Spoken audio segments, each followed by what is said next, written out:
Hello, hello. Welcome to Beyond the Shadows podcast, hosted by Haunted Souls Paranormal.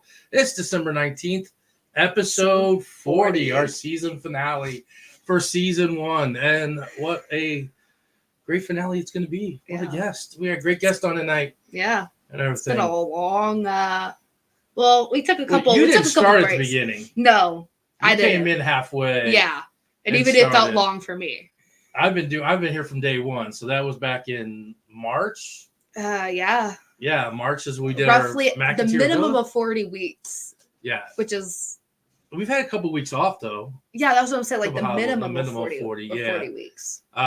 We started out at McIntyre Villa was our season 1.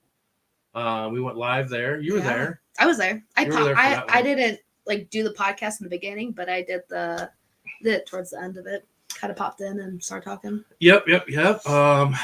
So which you can go live and watch on YouTube. And you want to listen in the car or want to waste some time, you can go over to Spotify. We're on Spotify. We are on Spotify. Yeah. We are on Spotify. All 39 episodes are on there tonight. Tomorrow later tonight, I will have this episode on there. Yep.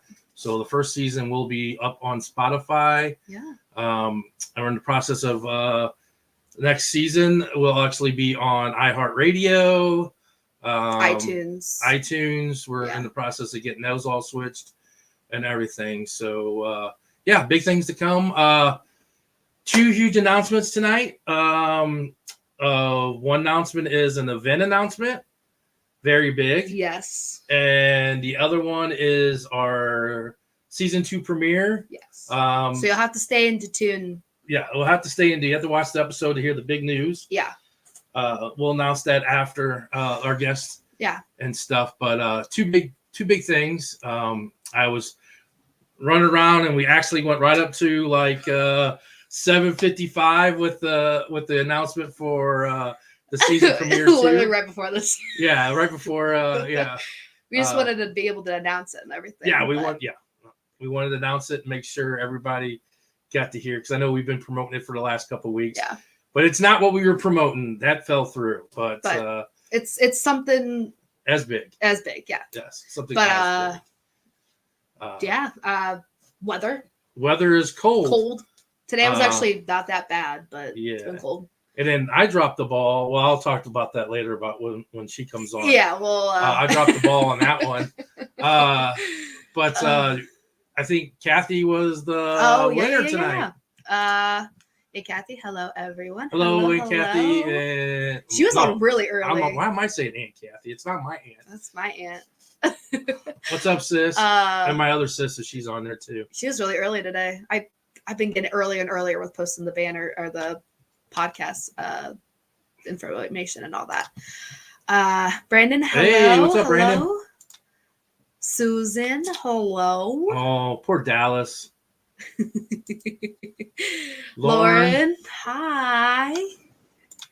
Kenny. What's up, Kenny Brown? Which I almost saw you Monday and I didn't know you were closed. I'll explain that later, but yeah. It'll be a fun one. Yes, we're excited about this one. Hello, Chuck. Hey, hello. Chuck. What's going on? Chuck's with Paradox. Yep. Paranormal. Mm-hmm. Go follow them. Yes. Andrew Nikki, she went to sleep, huh? But yeah, so actually Andrew Nikki will be involved with the big announcement. So yeah, so she'll have to definitely. Does she know about it? No, she don't. I haven't talked to her. Well, and stuff, she can find out with the rest. Yeah, she'll find out with everybody else. Everybody else. Yeah, we know. We can negotiate a later bedtime. Hey, look at me. Yeah. But with that, we'll go ahead and bring on our Athena. guest. Yes, Athena. Oh no, wait. We gotta take her off. We gotta do the sponsor. We'll hold on. We can have you on. We're just gonna do our sponsor. We're doing sponsor. I'm sorry. I totally. We haven't done it. No, you're not. Yeah, we haven't done it in a while, and Yeah, I was like, with our season finale, when we get into a routine of things, I just forget. Yes. So tonight's sponsor, or what sponsor, but the company that we are showcasing on tonight's podcast is his name is Angel Perez. I met him at Dark Arts and Odyssey convention in Illinois last month. And he's an artist. Let me hold on here. He says, I'm mostly a self-taught, and I like to tell people I specialize in pet portraits and weird shit. Though I occasionally play with some sculpting, most of my work is 2D. Though my pet portraits are often in color, I have some color vision issues, which leads me to mostly do my personal work, the weird shit, and grayscale, and some color popping up here or there. Over the last few years, I've been working on what I call the Anatomy of Horror collection. It started with me asking the questions, what if Leonardo da Vinci studied the anatomy of werewolves? I spent several weeks studying the Da Vinci's anatomy sketches and well as modern illustrations and charts. I soon realized I could not just do a single drawing and made a set of 3 pages. A couple years later, I started selling my werewolf anatomy prints at a Ghoulish Mortals, an independent horror-themed shop in St. Charles, Illinois. The prints sold very well, and the shop's owner made some recommendations on new selections. Zombies followed, then vampires, and last year I made the Journal of Frankenstein, which so far seems to be the most popular. Potentially upcoming projects include a creature from the Black Lagoon, dissection diagram, and possibly adding onto the vampire anatomy since there is so much lore to explore. I'm open to suggestions since I'm at that point, I'm inspirationally bankrupt. And in between projects, I tend to draw dragons and skulls to relax. Lately, I've been drawing the skulls of animals with abstract shapes and surrounding them. You can find him on Instagram at Pumpkin Gizzard. His thing's up there on the bottom. He is also the one that I showed you guys. I don't know where it's at. It's somewhere on the shelf somewhere, but I don't know where it's at. But that's the ones that I bought the Frankenstein one from when I was there. I make a Frankenstein. Yeah, I bought the Anatomy of Frankenstein, which was really cool picture and stuff. So check him out, Instagram and everything and stuff. Sorry about that, Angel. I totally forgot about you there, buddy. I know he's probably watching and stuff. I'm so sorry. Sorry about that, Athena. Those are super cool. I love them. Yeah. Oh my gosh. Yeah. So why I was saying I dropped the ball is because I thought Athena was 2 hours behind us, not an hour. And she was like, is there a link that we can do the podcast? And I was like, outside, like, I looked at my phone. I'm like, no, not right now. And she's like, it's 4:43 here. I was like, oh, you're only an hour behind me. So I really apologize for that. Yeah, it's all right. Everybody always like forgets that Arizona is the only state that actually makes sense in that we don't have daylight savings time. Yeah. So we just always, we're the only ones that stay the same. Everybody else moves, but then nobody ever knows what time zone we're in. So it's not the first time. I'm saying it's not the first time that there's been a confusion about what time something is happening. So I feel like we just need a huge US map and have every single person's time zone. Yeah. I'm like, oh my god. Well, because at the beginning we started with everybody in the Midwest. Like all of our guests were in the Midwest. Yeah. And now we're starting to branch out, and it's like Eastern time. They're ahead of us and stuff. So it's always been trying to figure out. And then I thought, well, you're in Flagstaff, right? Mm-hmm. And I was like, well, what's the weather here? She's like, oh, it's 42, probably being 20. I'm like, well, that's our weather. Yeah, you're like, it's cold. I was like, I just always assume Arizona, it's always hot. That's just. No, we've got mountains. I mean, Flagstaff is kind of like Colorado and Arizona, except a little less bougie, you know? A little less bougie. All right. Would you like to tell everybody what you do, who you are, what kind of things that you do? I mean, I do a bunch of stuff. I am an associate professor at Arizona State University, which is down in Tempe and Phoenix, which is not here in Flagstaff where I am right now. But I go back and forth. I teach there. I spend time up here in the mountains because I'm kind of mountain girl. So I teach classes. I do research. specifically on cooperation and how do people sort of manage difficult situations by cooperating. I also work on how cells in our bodies interact and how they cooperate to make us function and what happens when that cooperation breaks down. I've written 2 books. One of them is already out. It is actually about looking at cancer from an evolutionary perspective and a cooperation science perspective. Basically, like cancer is like a cellular cheater in the cooperation in our bodies. And then the other book that's done, but is not yet out, is called A Field Guide to the Apocalypse, a mostly serious guide to surviving our wild times. That one is a lot more playful than my first book. Comes out in April. And people are like, what, you wrote a book on cancer and then you wrote a book on the apocalypse? And it's like, well, yeah, you're going to like write a book about cancer. Like, how are you going to do something like more morbid and disturbing? You have to go bigger, right? So so book 2 is about, really kind of it's actually a way of like kind of looking at this idea of the apocalypse a little differently. Like, instead of looking at it as like the end of the world, it's like, it's an opportunity actually for us to sort of face what the reality is of risk that we all face in the world, and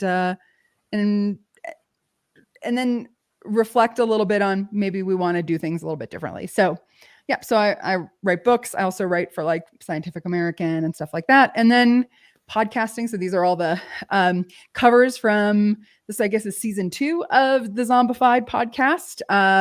We've got 4 seasons now, and they're basically conversations with really interesting, cool people who study things that have to do with like, how does our brain get taken over by something that's not us? So when I talk about zombies, I'm talking about like actual real examples of zombification in the biological world and the social world, where things are like literally taking each other over in one way or another. So so I guess that's me in a nutshell. I do a lot of stuff. I'm excitable. I loved it when I said, send me your bio of you, and she sent me that picture, that list, and I was like, okay. Okay. I was like, okay. Because I do the banners for the podcast. He's like, have fun with it. I was like, she gave me a lot. And that's the thing, is our banners are so small, and I wish we could have so, but I'm gonna work on it to try to get bigger banners, because I was like, I felt so bad. I was like, author. I was like, podcast host. I was like, I want to say so much more. But no, that's what this is for. So Yeah, no, exactly. Don't want to give it all away. Yeah, you can't get it all away. But yeah, no, I was like reading it, and then just you explaining it, I'm like, say in a nutshell, I'm like, that's so cool. So just to let everybody know, we met actually at the Haunted Garage's horror festival. You spoke here in St. Louis and stuff. And I was like, we missed you because you were on Friday night, and we already had a pre-event going on with our paranormal group and stuff. So we were like, I wanted to listen to her so bad. Yeah. And I was like, you were like the one that were like, you gotta listen to her. Yeah, I was like, we'll just ask her to come on the podcast. Yeah. That'd even be better. We'll just have our own personal awesome thing and stuff. Yeah. Well, and it looks like it's likely I'm going to be back in St. Louis on my book tour, so I will let you guys know. Oh yeah, and then if you do go to Haunted Souls group page on Facebook, you can advertise. Yeah, promote your book and everything. Promote your book, your podcast, and everything. Yeah. That's awesome. All there for our for everybody to advertise. We don't, Yeah, you can post all your, like, if you have a new episode or airing or whatever. Yeah, just you can just post all that stuff on there. Yeah. Sweet, thanks. No problem. Yeah, let us know about when you're back in town. Yeah, definitely. You definitely come to that. Yeah, that'd be cool and stuff. Yeah. So let's get into it. Let's. Yeah. So I know you heard kind of talking about like the taking over the brain and everything. How and I know it's probably research is probably way beyond, but in the sum, how does that work more realistically? How could we see the zombie apocalypse happening and taking over the brain? Yeah, well, I mean, the really cool thing about biology is that, like, if you can imagine it, it probably exists somewhere in the biological world. Like, it's crazy the kinds of things that are just like normal occurrences. So, like, the very big picture is that in the biological world, more than half of all organisms are like parasites of some sort or another, who like live off of and feed off of other organisms.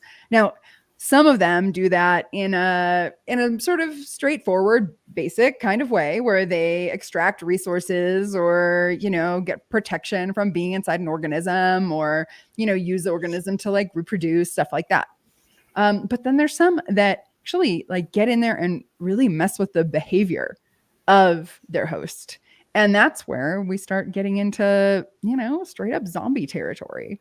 You're probably familiar with like cordyceps fungus because it was kind of made famous by The Last of Us. Now, we probably don't have to worry about cordyceps fungus infecting us as humans because our immune systems are pretty different from immune systems of insects. And cordyceps fungus is really, they're specialized for insects. But there's like hundreds of different cordyceps fungus that specialize on different species of insects.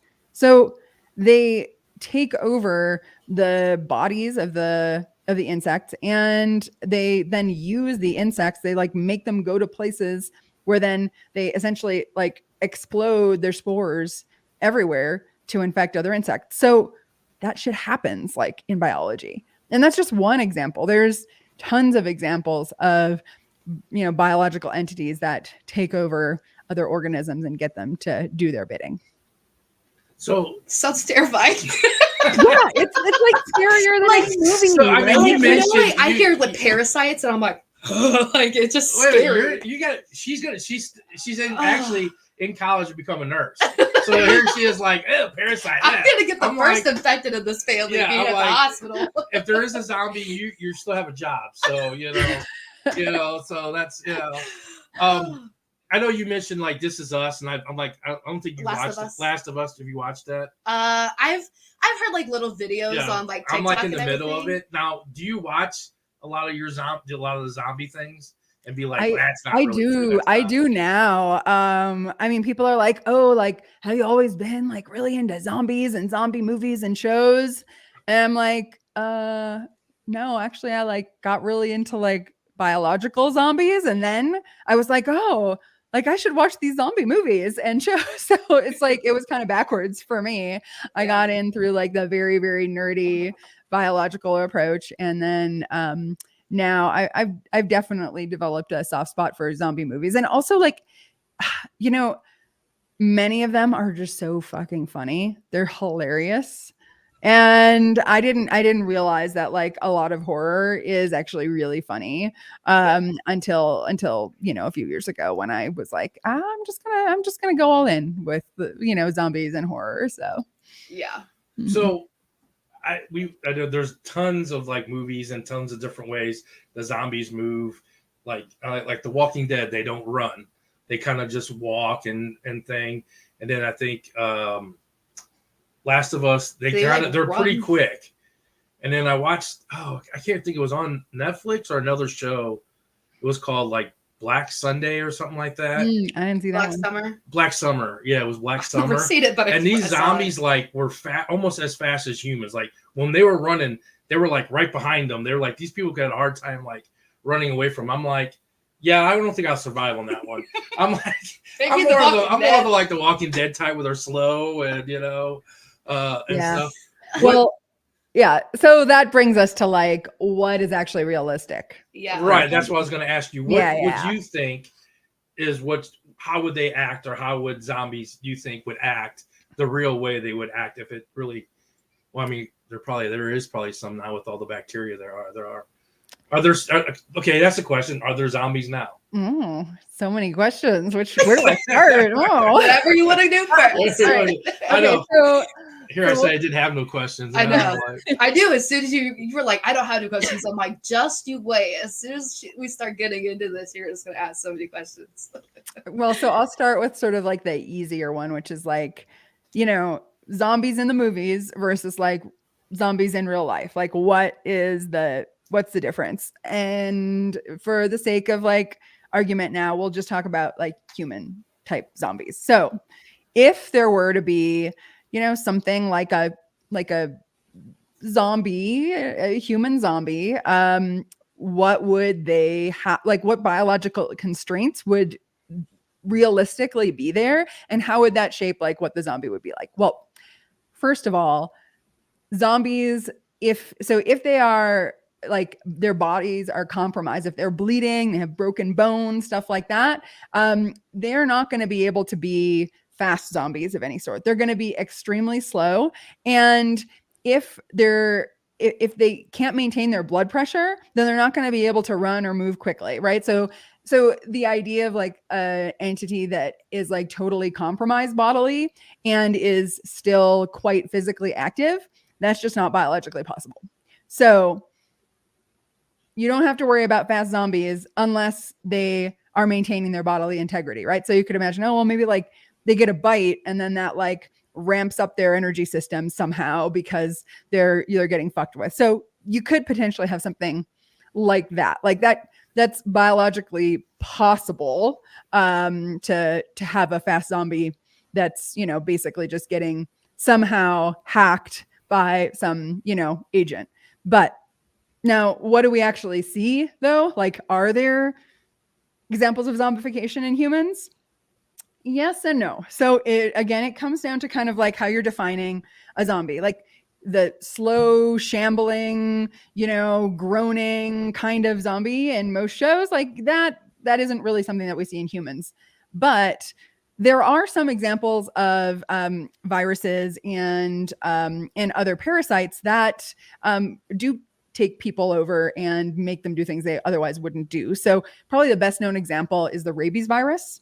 It affects the nervous system, and it's lethal if you don't get a vaccine, like very, very soon after you're bitten.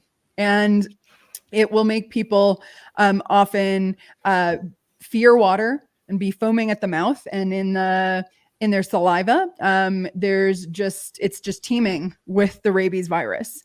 Now, whether the virus is able to really like transmit through humans there's some debate about that, because it really probably evolved for transmission in other organisms like dogs and squirrels and other animals, but it does, probably because we're also mammals, it can have some similar effects on us as humans. And it's tragic, really tragic. And it's also kind of the closest thing we have to a zombie virus in humans, I would say. So yeah, that's probably like the best example of a human zombie situation. That was kind of my next question. I'm out. Well, I mean, if there's any possible chance that they're running, look.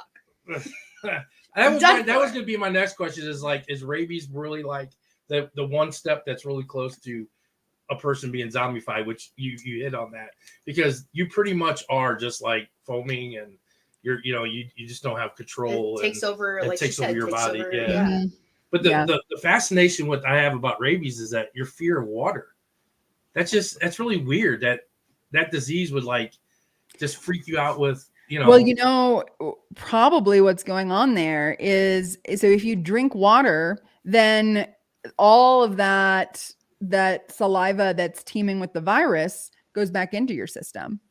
But if you don't drink water, then it comes out and it makes it more likely that it could infect. So whether that evolved, to manipulate humans or to manipulate other mammals, right? Probably evolved to manipulate other mammals, but we're similar enough that we have some of those effects if we are infected. Yeah, I love how you, as grown up as a kid, like, oh, don't touch that possum. It's going to have rabies. We're all like, oh, no, I don't. You're sticking a stick with it, trying to play with it. I'm about to get a zombie virus. Yeah. It's going to take one person not to get a rabies shot. Oh, my God. Rabies shots are bad. You get was it like 21 of them or something like that? It's going to take one time. Yeah. You get them all in your stomach, too. It's horrible. Hey. Yeah, let's not talk about that. Hey. Yeah, it just... I'm fine with the zombies, but like the rabies shots, ugh. She's like, she's like, can we just skip the step and just go to the zombie? Yeah, I'm like, and it kills me too, because like we watch, like we talked, like Santiago was on last week, we've been a big like The Walking Dead. Yeah. And I watch like the Fear of the Walking Dead and all those. Yeah. And it kills me, and I laugh, and I just think about like when you see these shows, and there's a zombie like in the swamp, and it's stuck, and they can't move, and I'm like, you're literally just laying there for the next forever, stuck in that spot. Like you can't go nowhere. And your brain's not there. So you're just standing in the swamp, like moving your arms, like. I feel like we're talking about like current like employment in America or something. Like, I'm just in the swamp. I can't. Yeah, I mean, I'm behind this fast food restaurant counter, and I don't know what I'm doing. I can't put a hamburger in a bag. I just don't understand. Oh my gosh. I say that all the time. I'm like, you had one job. Put the hamburger in the bag. How do you not put the hamburger in the bag? I just don't know. Hey, that's the example of a zombie now. So other than the rabies, have you seen anything else that, I mean, I know you studied that would be like, hey, you can see that this could turn into a zombified for humans or anything like that? Well, so, there are, do you know about Toxoplasma gondii? No, sure don't. So toxo, I affectionately call it toxo. It is it's an amoeba, and it usually infects cats and rats. It has this like really weird life cycle where it's like in different forms in cats and in rodents. And when it's in rodents, it gets into their brains and into their muscles, and it fucks with them in a really, really crazy way. It makes them sexually attracted to the smell of cat urine. Wow. So they literally will like go up to their predator and like cuddle up with a boner. Like literally, that is technically what happens. And then, unless it's like, cat that has lost all of its instincts, it eats the rodent, right? And then the Toxoplasma gondii eggs, they get into the cat, and they complete their life cycle, and then they get pooped out, and then rodents will consume the cat feces again, and then it's like the circle of fucked up life. Oh shit. Yeah. And I know if Abby's watching, she has rats. So I don't get rats, and I love cats are okay, but I'm a dog person. I'm so glad. Yeah. So in humans, about 30% of us have Toxoplasma gondii in our brains and in our muscles. And there hasn't been very much research on it. There's been a little bit suggesting that there might be personality changes if you have Toxoplasma gondii, maybe more risk taking, but there's been like so little research on this, even though it is something that infects a huge portion of the population. So we need more research on Toxoplasma gondii, I would say, because it may be zombifying us in ways that we don't even know. It's just like, I agree. I agree with everything. Okay, I will say this right now. I'm afraid of the paranormal, guys. Okay, I'm a paranormal investigator, but I'm afraid of it. Yeah, I don't understand. I'm even more terrified if something's chasing me. Zombies. Like, I'm scared of the zombie apocalypse. So the fact that there's something could be in my brain that's like zombifying it. Hey, yeah, it's already in there. I know. Yeah, that's scary. They have no now. research on it. Like, yeah, one of the three of us probably statistically has it. What are you putting in me for? Yeah, it's probably you, Dan. Yeah, it's probably you. Make sure you gotta lock the door when you go to sleep. Hey, I'm staying at someone's house, not here. So if there's a question in the chat about how does it get into people, and well, I have to also say, like, rats and cats are not the only ones. Like toxo, it's admirable and amazing. It infects nearly every warm-blooded animal on this planet. Like, it is all over the fucking place. Like, if aliens came to the Earth and they were like looking around and like they could tell that, that toxo was like perhaps the most successful parasite to ever have existed, they'd be like, why do you guys not have an entire research like institute dedicated to understanding Toxoplasma gondii, which infects so many things. So we can get toxo from eating meat that isn't fully cooked because it's in so many different warm-blooded animals. So yeah, it's all over the place. It's in whales. It's in, it's in the, all over the food chain. So That's crazy. I'm terrified. Do you want to reach I'm terrified. Yeah. I can catch up on chat real quick. Chat was like all excited, so I got some blood. There's like another thing in the chat that I really want to talk about. Oh, yeah. We'll get to it. Kathy asks, would you consider COVID-19 a form of zombification? So I want to get that one because COVID-19, the virus underlying it, SARS-CoV-2, it is a neural manipulator. It actually gets into our pain receptors and it fucks with them. So when you are initially infected with SARS-CoV-2, you don't feel the pain that you should be feeling given how the virus is ravaging your body, because it binds to your pain receptors and basically like has an analgesic effect, like as if you are taking like massive painkillers.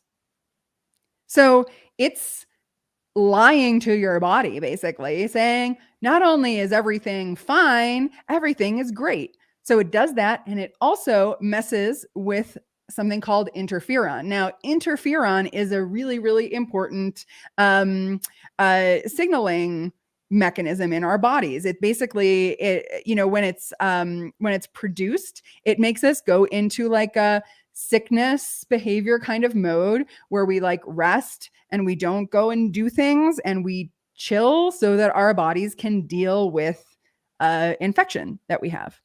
But COVID interferes with interferon.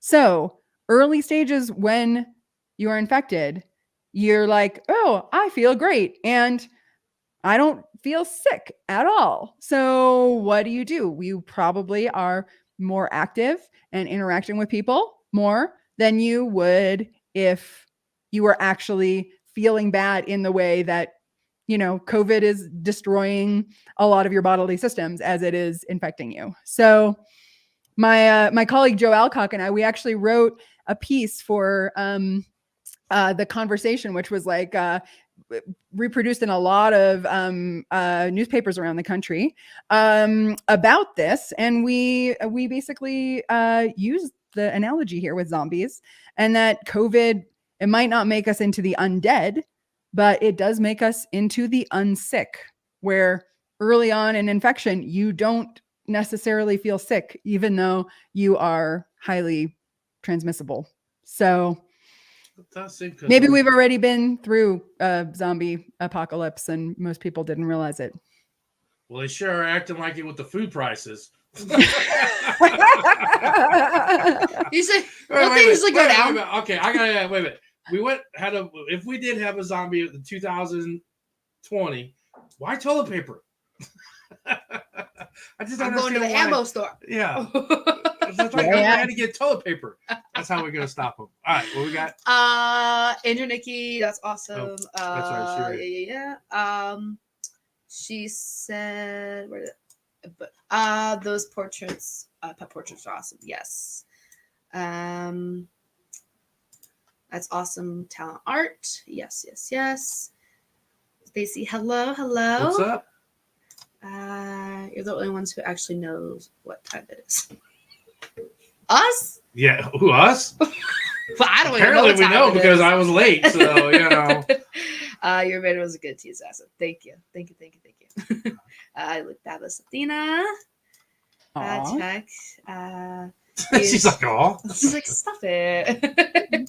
I too enjoy spreading my biological filth everywhere I visit. Don't think it causes zombies, though. Very interesting. 28 days later. Oh, that's the other one. I forgot about that. They ran fast too. I don't do with the fast ones. I never considered rabies being a form of zombification. That's fascinating. I know. You just think of like. Well, that's fascinating for her because she works at Petco. Oh. Good luck. She works at a pet store, so yeah, good luck with that one, Lauren. True, so very true. Finally made it on here. Hello, Hey, Heidi. Yep, that's okay. Yeah, that's right. That's just nasty. So disgusting. Hello, Carrie. Hello, hello. So that's a hell of a way to feed a cat. I know. How does the toxic rat thing get to people? That was requested earlier.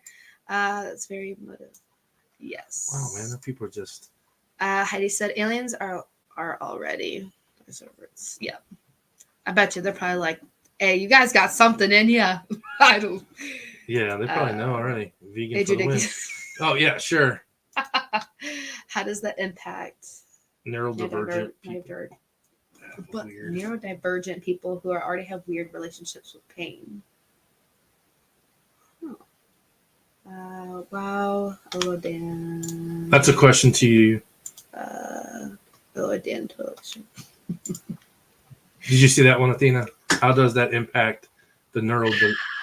I have no idea, but that's a very interesting question. I mean, there really just hasn't been that much work on, pain and viruses, but there's quite a bit of like really interesting, bizarre stuff with pain and in general, like microbiome too. So not just viruses, but also bacteria. Like there's probably a lot of like regulation of our pain systems that is happening via our microbiomes. So there's it's a whole world of research that is like just emerging now. So people need to get on this.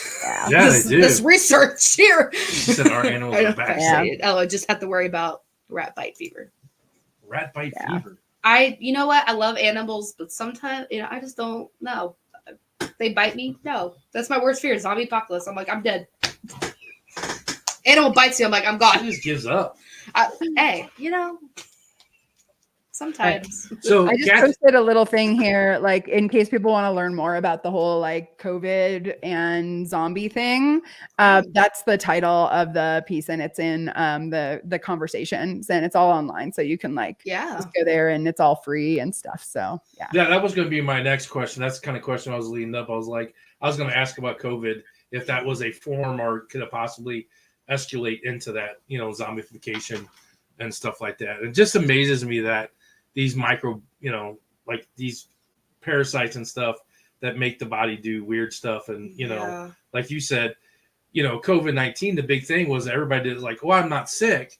And they're out, they've already had the virus in their body for 2 or 3 days, and they're out, going to family functions or whatever. And then they're spreading it out. And then next, someone's like, oh, I got, I have COVID. And next, everybody's got it because that person didn't know, like you said, they were fine.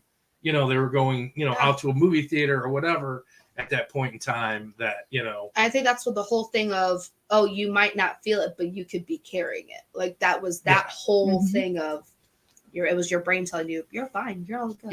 Yeah. And the thing is, you might be fine, for the moment, but it could catch up with you later, or you might be the kind of person who, doesn't ever really feel it. And there were a lot of people who were, carriers, but asymptomatic. And so, I mean, it's a complicated process, any, disease evolution, but something like COVID that is, that actually has the ability to mess with our perception, of our own bodily states, like that's crazy. And selection will favor the, agents of infection that are better at manipulating their hosts so that they can get around and transmit more. It's just like basic evolutionary biology at that point. Crazy. That sounds terrifying. Of a host, being a host of a parasite. I'm gonna stay up all night just looking at the ceiling like a parasite could take over my body right now. I mean, it already probably is. So don't worry. Don't worry. We got it. So don't start worrying about it. The radiation coming in with all the solar flares will also transmit these beings. Rates. That's the top one. It's terrifying. So people like myself that are asymptomatic to COVID, really not that lucky ones, but COVID has very taken over our bodies. I showed no symptoms, but had COVID twice. Kind of like what we were saying of that's the whole asymptomatic. Yeah, that's crazy. I mean, I don't know. I think at one point in time I got really sick, but it wasn't like the COVID symptoms and stuff. And maybe it was, and I just didn't realize it, and I just thought I had a sinus infection. It was a parasite. Yeah, it's just a parasite. Every time she gets Athena, every time she gets sick now, she's gonna be like, she's gonna come up from the basement and be like, I got a parasite. Well, I mean, the thing is, like, getting sick is like getting hijacked by something. Well, that's what getting sick is, you know? I mean, like, some agents of infection take over our brains and our nervous systems more than others. Like, others will just be like, yeah, I'm cool to just, like, you know, consume your resources and leave you to suffer. And then others are like, oh, I'm going to take over your brain. So it's a spectrum, really. I'll be like, I hope I stay really low on that one. Maybe she should skip this episode. You know what? I'm really liking The Walking Dead right now, okay? Yeah. It's a lot less scary than the actual real thing. So I know people have seen, like, what was it, the bath salts or something that, you know, they were saying people were eating, they saw other people eating people and stuff like that. And everything. They're like, oh, they're zombified with that and stuff like that. Which, again, that's a chemical, I guess, causing, you know, with the brain and, you know, firing on different drugs will fuck with you. I mean, that's a thing that happens. So you're just kicking that parasite right in. Boom, boom, boom. Yeah. Well, yeah. I mean, the thing is, it doesn't need to be a parasite for you to be zombified. So you could be zombified really by anything that can get into your neural systems and manipulate you in one way or another, intentionally or unintentionally. So, you know, drugs, they just are good at tapping into our neural systems, right? They change the signaling in our neural systems.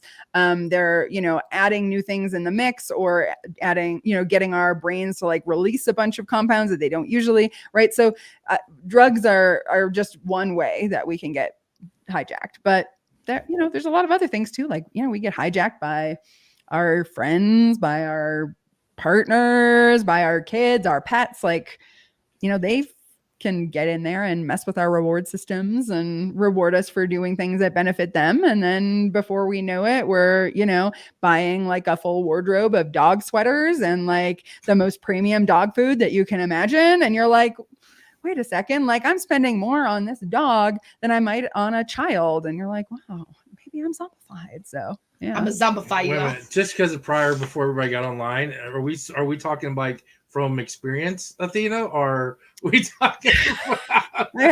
I have three kids and 2 dogs, and my dogs do eat the most premium dog food, although they only have 2 sweaters. So. The way you said that so she's like, there's a coat closet then you're next to you got dog sweaters. You know? Oh my gosh, it's like George, which is the dog I dog sit for. He has his like own wardrobe and he's got his own dog. Like, it's just so everybody wants to know that we have a lot of dog people out in our chat. Yeah. So what kind of dogs do you have? I have 2 mutts, 2 rescues. One is a lab pit bull mix. Wow. And the other is a shepherd res dog mix who probably has some coyote in her too. Wow. Yeah, they're both like adorable disasters, honestly. So that's the best. You're like, you're lucky you're cute. yeah. Kind of do before we do our next question. Maddie's just have me do a basket for worms. Thank you. I'm gonna be like, Heidi, do I got anything? Thing, man. Heidi, do I got anything? That's my thing, is like worms thing. That's just, to me, that's terrifying. Yeah. Everything's terrifying to me, by the way. Everyone could be carrying, including MRSA, not necessary for displaying. We have so many dang nurses on here. I cannot. I'm gonna go to biology class this next semester, and they're gonna be saying everything. I'm like, I know what that is. If you have any biology problems, you just. There you go. I'm just going to ask every time on the podcast, like, guys, I'm having this issue. Is insane how fast things spread, even if you think you are a germ freak. Yeah. Well, the whole COVID thing was funny though, and I don't mean to get into this, but do you remember when I used to coach you in softball, and Lodi's little boy, Xander, he was like probably like 3 or 4, and he'd be at the softball fields, and you look over and he's like licking the benches, like the seats, and I'm like, dude, stop licking. And he'd be like licking the banisters and stuff, and I'm like, ugh. I'm like, oh, he would do. It's just the weirdest thing. I'm like, that kid's never getting sick. Yeah, no, he was just starting that immune system. So. Yeah, he was like his thing. I don't know. To this day, I was like, wow, like, that was do-it-yourself vaccine, right? Just yeah, he was licking everything. And he would look at you too. He'd like, yeah, he would look at you and be like, and you're like, I'm like, you're weird. You know what stopped him doing it though? One day we were at the grocery store, and there was like something in the cart, like in one of the grooves, and he picked it out and he put it in his mouth and he spit it out. He didn't like it, and then he stopped doing it. After that, he never licked anything ever again. I think it was like old cheese. I don't know what it was. That's so disgusting. Yeah, it is, ain't it? I know. Sorry, tuning in late. Hello. Hello. The video double speed to play catch up. Well, we might sound a little funny. So, don't mind that. Yeah, we might sound like we've just been sucking on helium. Not that I'm seeing. Thank you, Heidi. Okay. Thank you. Love it. Rescues are the best. Yes. Here comes all the dog things. Grace said, I'll help you. Thank you. Okay. I'll appreciate it. I always consider zombies the humans with no souls. I mean, yeah. I mean, you're taking over your body and everything. Yep. And then, all right. So we got the zombies. So now let's talk about your book, which is The Apocalypse.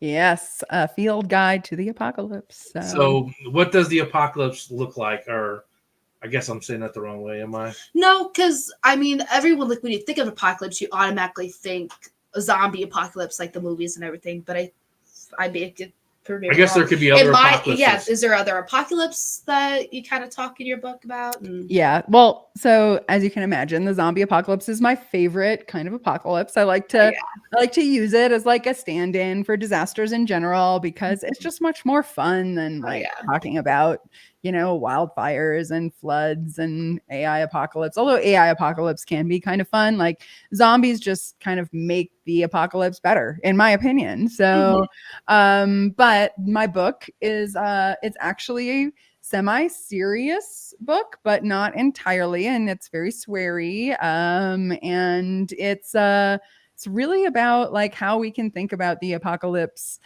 differently and how we can use cooperation to actually better deal with the challenges that we are all facing today and the challenges that we're likely to face in the future. So I kind of open by talking about how like the original Greek definition of apocalypse is actually a revealing. So it's like a revealing of the risk that is inherent in the world as opposed to it being like the end of the world. So, when a bad thing happens, that like tells us like bad things can happen. So we better, be ready. We better have, good relationships with the people who we're going to depend on.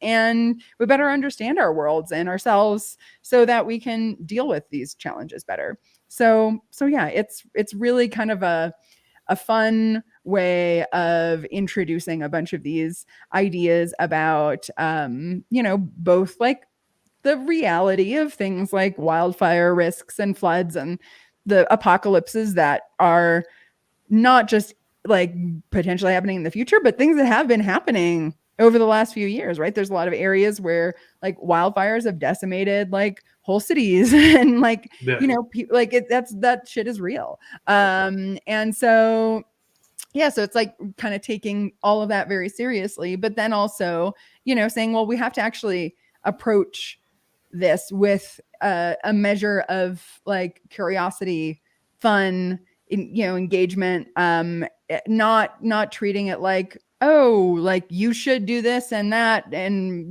be prepared for this or that or stop doing this or that. It's like, no, let's all just kind of, work together, have some fun, being ready for the uncertain future that we are all facing together. Yeah. And then you get the people that are just paranoid and don't want to help nobody but themselves. Yeah. And then that's where you get all the crazy people running around. And, Yeah. so like you say, if everybody works together and calmly does this, you would do it.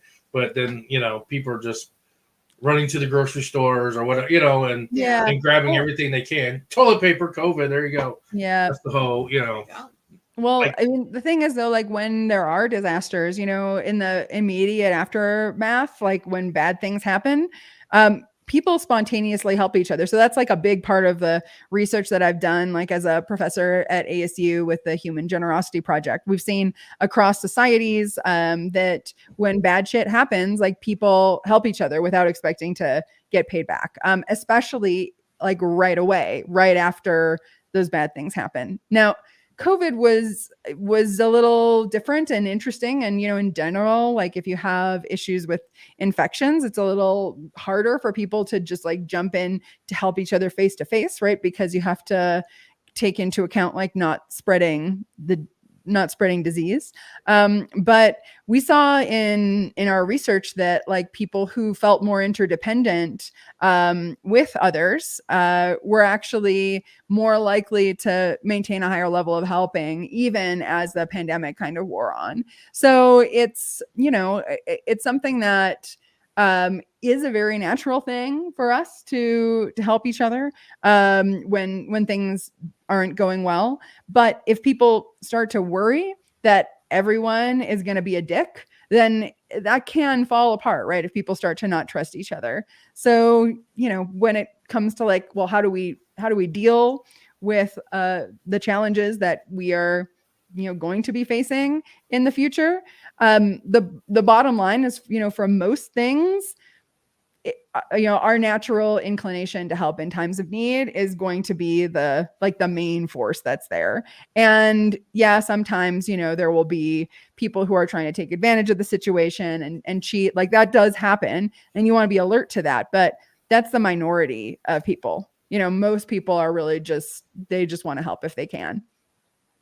Yeah. I mean, you see majority of like the disasters and stuff like people, most of them now give in and help us. So it's not like the Haiti thing when they had the earthquakes and stuff like that and stuff that most people, that is the generosity, is people wants to help, earthquakes.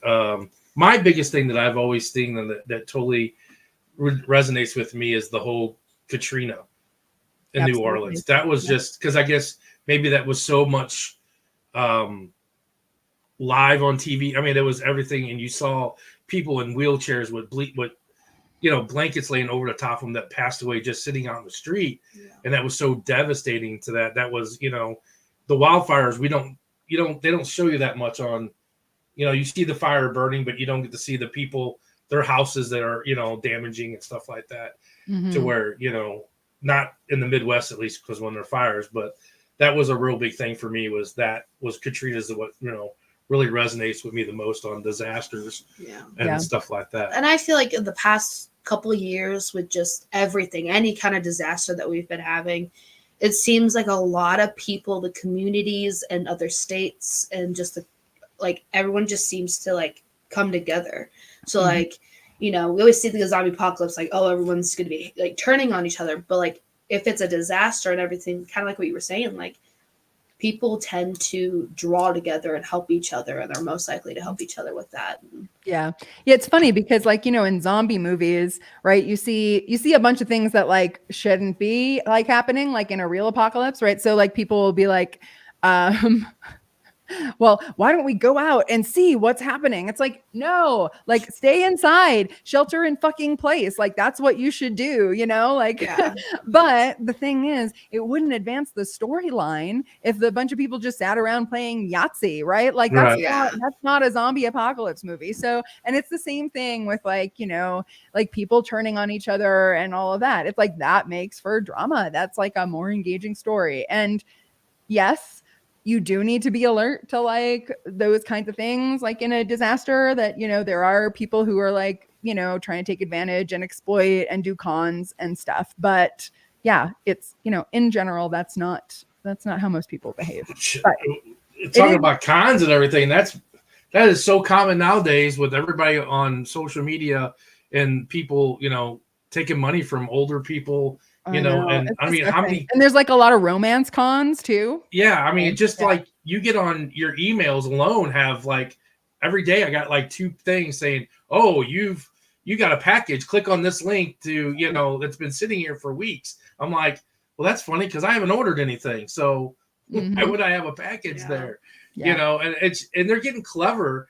And the more like with the logos on it, before it wasn't. Now people see like an Amazon logo and they're like, oh, this is really real. So in a way, we are kind of, I guess, in a way, we are in an apocalypse now. I mean, things are changing. Yeah, I know they say global warming. I don't know, if that is, but we were talking about this. When I was a kid, here in the Midwest, our winters were winters. Like from October to March, we had snow on the ground the whole time. Yeah, I grew up in the suburbs of Chicago, so same. So it was like cold and always snow.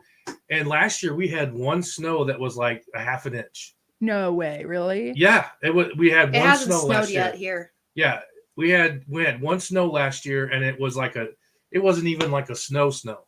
It snowed, and maybe you're like, oh wow, like it's like really snowing out there. The next day, it was all melted. You're like, so it's like we haven't really had any bad winters in years, and I'm like, I'm always like, I want to have that one winter, and like, well, we had the blizzard in '82, where we had 3 feet of snow, or and stuff like that. The city was shut down and stuff like that. Yeah. Snow That'd day. be great. Yeah, it's like snow days when you were a kid. Now as you're adult, you're like, God damn snow. I don't know. We don't want to, every kid's happy that they're off school for a week, So basically we are living in an apocalypse now. I mean, we got what you see in the apocalypse. We do have a lot of that going on now. Yeah.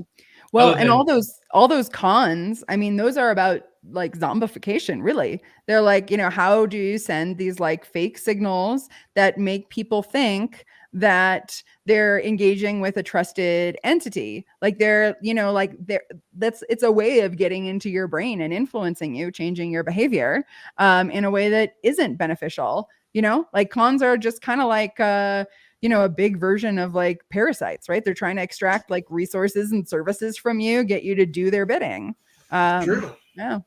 Yeah. Well, I watch that and see that. And I'm like, I don't understand how those people can give thousands and thousands of dollars to these people that what can they say? Well, it's like Papa, my grandpa, he got called by somebody and they're like, this is the blah, blah, blah county police station. We have an investigation with you. You're a suspect. And he's like, what? Like they conned him and said, hey, I'm gonna bring the supervisor and I'm gonna put the supervisor. They said, hello, my badge number is blah, blah, blah, blah, blah. But how'd they want him to pay? And that's what it did. They got him in this, they're good at it. Like you said, they're like these parasites who are really good at manipulating you. And they were like, if you really want this to go away, you're gonna have to do this amount of money, you spend it out. Here's our station. And my grandpa was on a way to go take money out of the bank. And he's like, wait, what? Like but when they say, here you go, send us to here. At that moment, you're like, oh yeah, I have to do it. And then once you send it, you're like, wait, what? Why did I do that? Yeah. And as soon as I say gift cards, I almost got conned 2 weeks ago. So I got an email from a close friend of mine who runs like this whole like music organization in Flagstaff. And she's like, do you need a cello? And I'm like, oh yeah, I do. Cause like I'm borrowing one from one of my friends now. And I love to play the cello. And she's like, okay, well, this person has a cello that they're giving away. And I'm like, awesome. So I was like corresponding with them. And then at one point they're like, oh yeah, well, I'm in Maryland and like it, need to like ship it to you from Maryland. And I'm like, okay, like, she knows my friend. So like, I trust all of this. And then, then I get like an email from the moving company and they're like, okay, like, send $350 to this like Zelle or whatever. And I'm like, So I asked my friend, I'm like, how well do you know this person who's giving away this cello? Because this seems a little weird. And she's like, oh, I don't know them at all. They just like emailed me out of the blue. And I'm like, Oh, okay. Yeah. But I was like it was this close, and they like preyed on that, right? Like they found someone who was a really trusted individual in the community and then like weaponized them to try to execute this con. Like, isn't that crazy? Crazy. And add that to her list, cello player. That wasn't on her bio. I know. That wasn't on your list either. Yeah, I play a bunch of instruments. So musician. I would love music. So musician too. Yeah, so I mean, like I actually like write parodies about the apocalypse and stuff like that. Like that's part of what I do for fun. So man. Yeah. So Angel draws zombies, anatomy of zombies, and she writes parodies. There you go. Mm-hmm. Yeah, there you go. Yeah. If I would have known, I'd like, grab my ukulele and play you guys something. Ukulele, that's awesome. Yeah. So the con thing is it's just nuts. They're getting smart. It kind of gets me though when they start doing the big con right now, they say is the gift cards in the stores that they're copying the numbers on the gift cards, and then they'll take the card out, cut that part off that they scratch off the account number, and they put the card back in, and then when you take it up to the thing, you don't have that, and then you put $50 on, and it alerts them that there's that account's been used, and they go in there and take that money out, and then that person don't have. Wow. Oh yeah. They've been going in, and now they've been taking the numbers and scratching the numbers. So It's like you have to feel when you get a gift card, you got to make sure the whole card's there and stuff that they've been showing that they go in and take the card out, cut that strip off. Making crazy. It's just crazy. It's no one's buying gift cards this year. Well, yeah, everybody's getting gift cash. cards are a racket Everyone's anyway. getting cash now. Yeah, cash is king. You can go anywhere. My sister's on her. She'll tell you, cash is king. You can take cash anywhere. So, I forgot what I was going to say. Cons. No, we're apocalypse. It's the gift card apocalypse, right? Yeah, it's a gift card There apocalypse. you There you go. It's God. So yeah, I mean, the whole thing about like the movies and like you said, the zombie apocalypse, they have to make it interesting and stuff. Mm-hmm. But what's the number one thing about all those movies? There is no government anymore. Yeah. And so now people go crazy because there is no law. So then that's when you see people killing no military people, anymore. stealing. They're just taking the law into their own hands and stealing it. Yeah. Well, that also assumes that humans are only cooperative if there is some third party enforcing it, which is not really true. I mean, there are situations where you do need enforcement, but most of the time people will be nice to each other even without there being some authority that is making them. So again, like a lot of assumptions show up in these movies. And then also like some of it is just, it makes for a more interesting story if there's more drama and conflict. So yeah. Yeah, for bashing people in the head with baseball bats, things like that. Makes it a little more interesting. There's always villains of humans. Well, it's like I watch certain movies, and like, I mean, I used to work for the railroad, and they had a big movie come out with not Morgan Freeman, Denzel Washington. It was like about a runaway train and stuff. And a bunch of us railroad guys went, we were laughing, and people got very upset. And they're like, this is a movie. And we're like, yeah, but this is not really a movie because that stuff don't happen. It's that easy to go and throw this switch and, that train stops, but then there's no movie. Yeah. Right. You do that there ain't no movie. Yeah. So, that's, a thing like that. Exactly. Yeah. Yeah. And I mean, I think there has to be some, like creative freedom, right? Like if you're going to make a movie, yeah, sure. You can like make it however you want to make it. But a lot of people do like learn from watching movies, especially about like extreme situations. And like as humans for, pretty much our whole evolutionary history as humans, like people have told stories about things that happen and learned from those stories. And so I do think that on some level, like, I wouldn't say that people who, make the movies need to be like responsible for making sure that everything is accurate, because obviously that's not viable. But I think there is maybe an unrealized opportunity for like with certain movies to like actually really, build in learning opportunities for like, oh yeah, well, what should you have in your house so that you can survive for 72 hours, if you can't leave? Like, there could be learning opportunities that could be in apocalypse movies that might not currently be there. So, and you could still have a really great fun storyline, but like make it a little bit more realistic. Or maybe you're like, you actually go through like, how do you decide if you're going to stay or leave in a way that makes sense, isn't just like, oh, I wonder what's happening outside, let's go out, like, yeah. I mean, what makes people leave the most of the time in the movies though? I mean, I like you, like I said, like I would think it'd be like, why would you not stay in your house? If you had to board up your windows or whatever, that's your home, that's your that's your safe haven. I mean, I don't think people want to be around neighborhoods. They're taking off and running. So, well, a lot of it is curiosity, and like curiosity is great, but you got to balance that with, making sure that you're actually taking the time to make a plan that makes sense. And that's what sheltering in place is about, really. Like obviously you're not going to stay inside forever in an emergency. In some emergencies, the right thing to do is to leave, right? If it's like a earthquake or a hurricane or something like that, if there's the potential for that, then you want to get out, or a fire, right? Right. But there are a lot of situations where the best thing to do is to just sit inside and chill. And so, yeah, and that's something that you do for a few days until you figure out what's going on and what the next good move is. And then, and you buy yourself some time. Some time to make out the window. I was like, I haven't seen nobody in 2 days. I need to go out and check and see what's going on because I haven't seen nobody.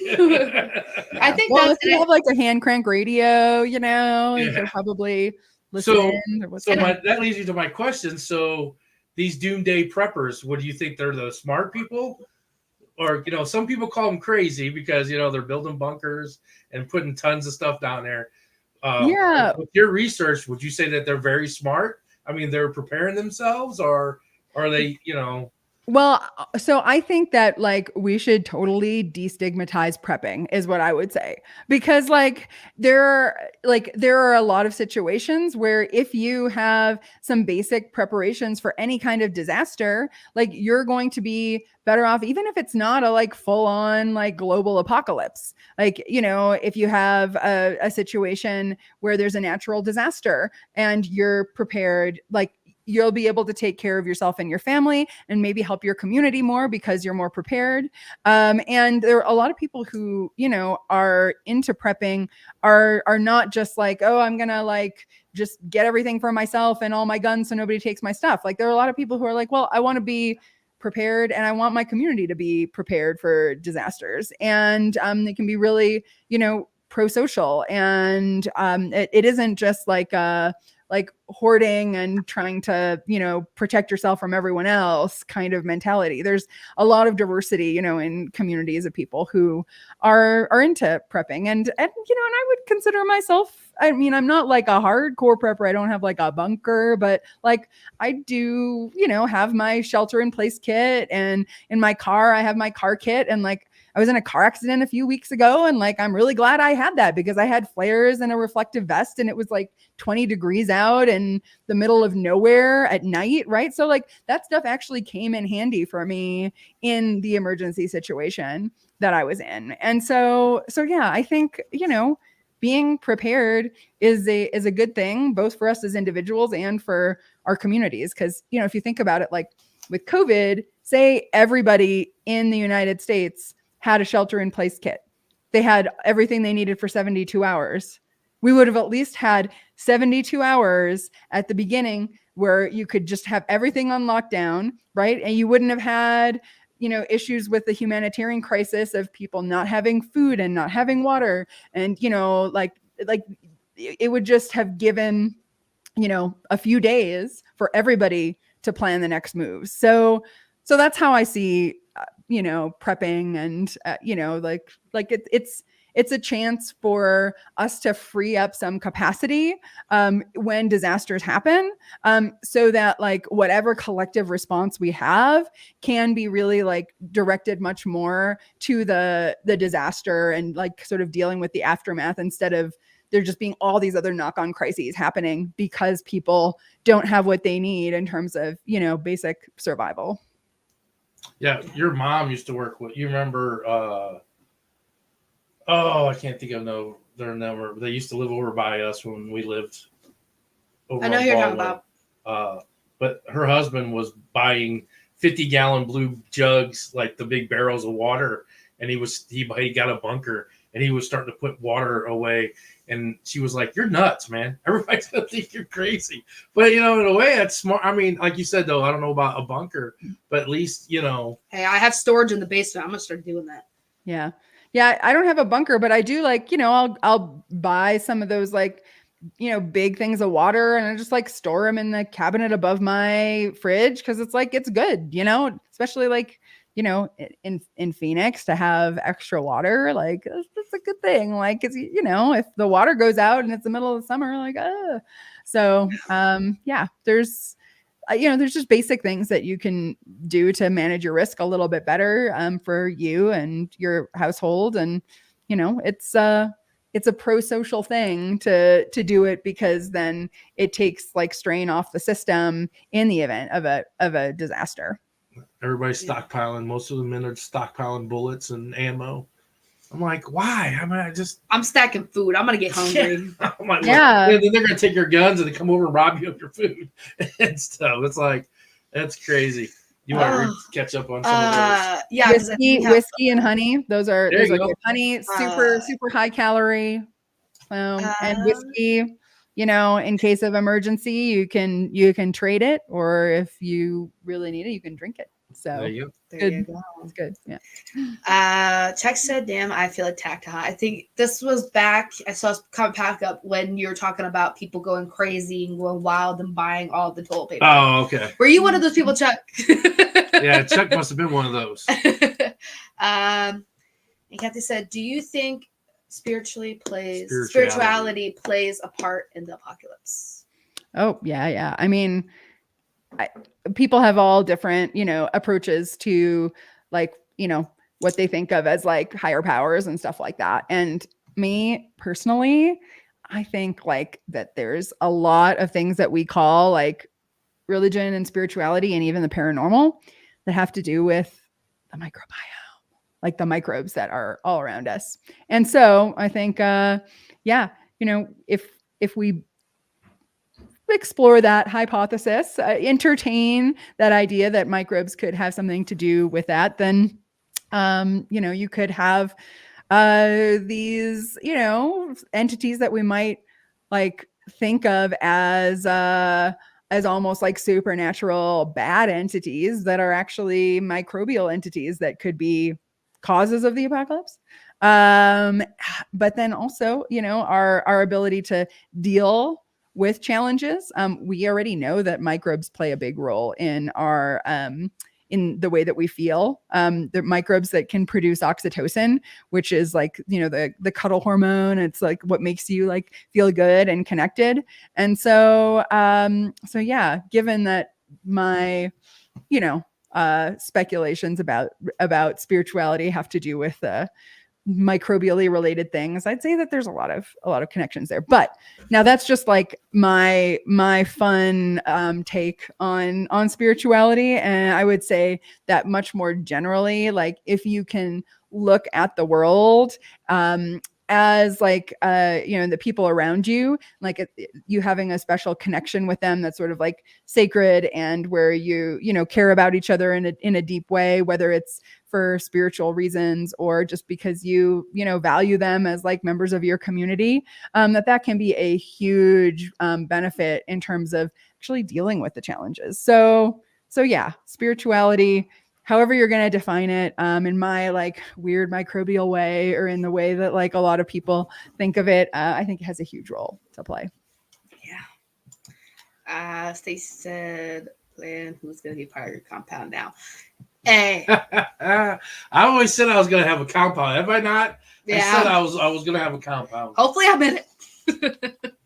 I've been planning for years. Oh yeah. So cult can already be beginning of the days of doom. Yeah, there's all kinds of cult.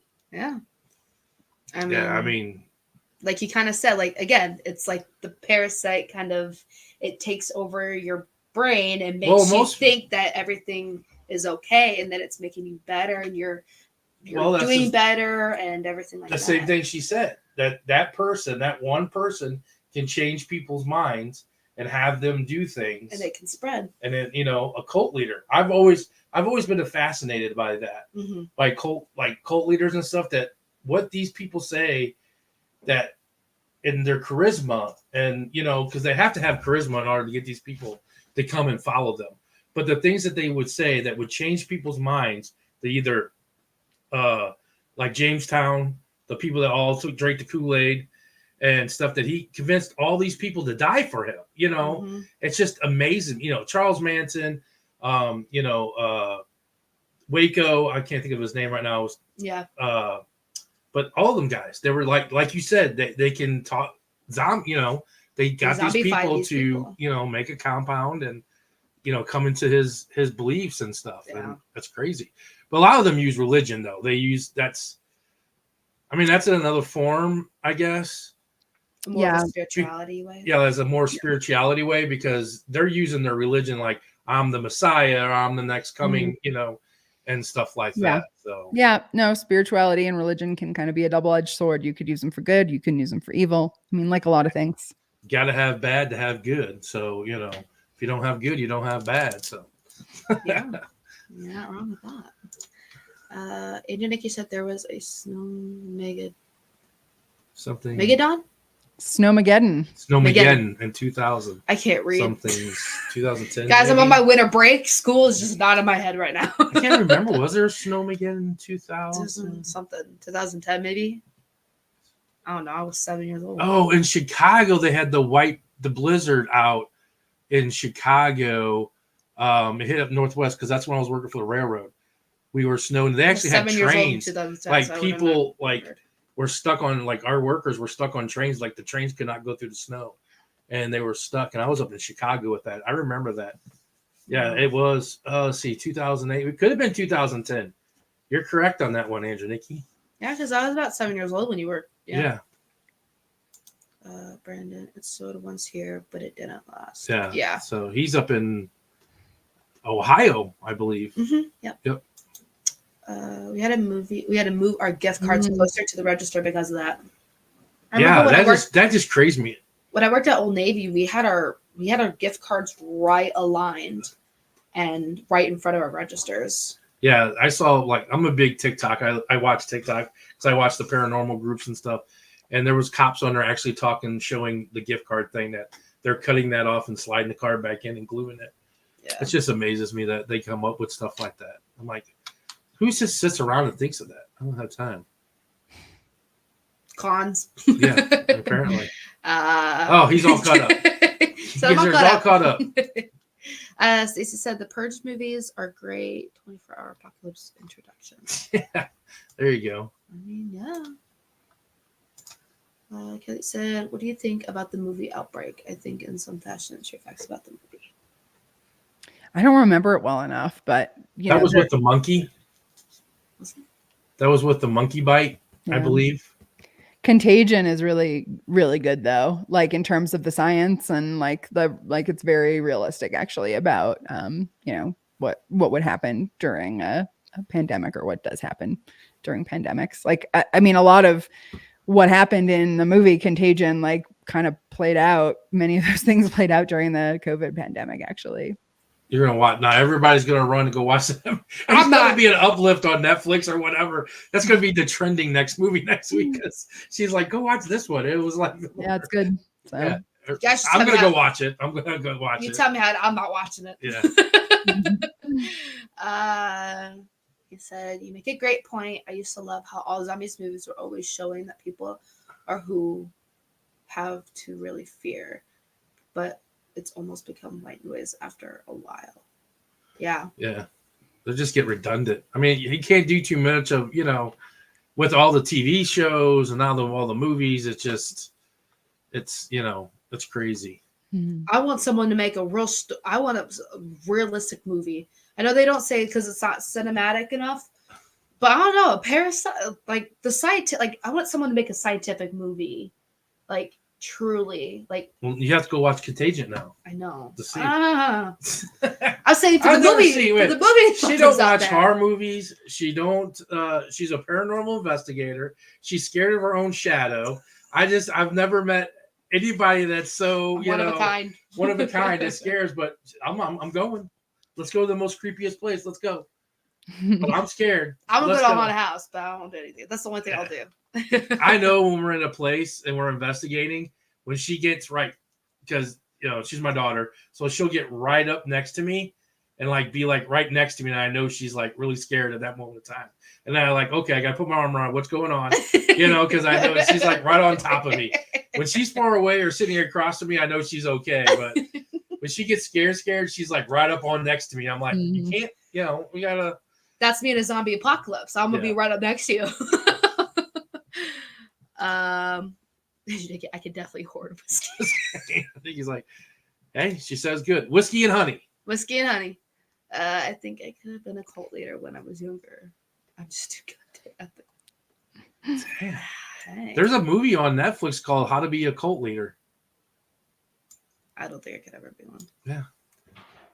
It's Angel, by the way. I figured it was. Yeah, once I saw Gizzard, I was like, I know that's Angel. That's the guy that's the artist on there. Yes. Everybody. So everybody wanted to know. Yeah, King Gizzard is Angel on there. Yes. For anyone, it just said. Oh, look, Screaming on Hulu. Thanks, Brandon. Thank you. We're gonna be adding it to our watch list. Oh, gosh. I swear. So, yeah. Was there? No, that's all the. Is there anything you want to add? You had so many questions. I mean, she answered all of them. Yeah. I mean, just. So, what kind of people I got to ask? I just. Okay. Yeah. I guess that would be my question. That's cool. What kind of people do you think will survive the apocalypse if there was? Okay, let's go with like if there's a zombie apocalypse. Mm-hmm. What kind of person would survive that? Would or wouldn't survive? Would. Yeah. Would survive. So I think that there are some sort of, basic skills that are important for surviving. Probably the most important thing is to be adaptable, to be ready to change your assumptions, change your approach as the environment changes. So being adaptable, being, ready to cooperate and form groups, maybe with people who you don't even know, like being a good judge of character. I think that's really important. And, being ready to build trust, right? So that you can then, be effective together, because nobody's going to survive by themselves, right? Anybody who's going to survive is going to survive because they are able to form a group that can be effective together. So I think that cooperation is key. Adaptability is key. Resilience and kind of like not being too fussy, right? Like if you're like, like you're probably not going to do so good. So all that, and then you have to like have a will to live. Like some people I know, I'll talk to my friends about the zombie apocalypse, and sometimes they're like, oh yeah, when that happens, I'm just gonna be out. Like I'm not even, and like, and if you're just gonna give up, like, okay, I'm done. Yeah. If that's your attitude, like, yeah, you're not gonna make it unless like somebody else like really like cares about you so much and has the ability to like drag your ass through it all. But yeah, I think having a desire to live and to make it work and to figure shit out and to want to survive despite challenges, that's super important too. So yeah, I would say those three things: cooperation, adaptability, and like a gritty desire to live even if things suck right now. So and if it is a zombie, all you got to do is be faster than the last person. I could be faster than you, so I'm good. You just got, and if not, kick him in the knee, knock him down, so that way Well, you can run past him. looks like you're dragging me because. Yeah. Look, Abby said my rats are perfect. Oh yeah, I said I'm here. My rats are perfect. Thank you. Mhm. You're gonna be the first one to get the virus, okay? Yeah. Said this is gonna sound like a joke, but I read a report a week or two ago that there was a new study that looked at many old studies that says that there seems a link between. No, that's legit. So women who had Toxoplasma gondii infections during their pregnancies have their offspring have higher frequencies of schizophrenia. So yeah. And Angel, you're right. I mean, the main thing about toxo, like we all know, is we need more research on it. Like it's such a like phenomenon, and we know so little about it actually. So yes, there absolutely need to be more studies. Oh, that's great. That's really that's weird. That's the I mean, schizophrenia is becoming more and more, and they're like, well, how it's not in anybody else's, and I know a couple of people that their kid are schizophrenic and bipolar, and that's would that person know if they had toxic? Would they know? They wouldn't know if they were pregnant and they had that. Not necessarily, no, because most people who have it don't even have any symptoms.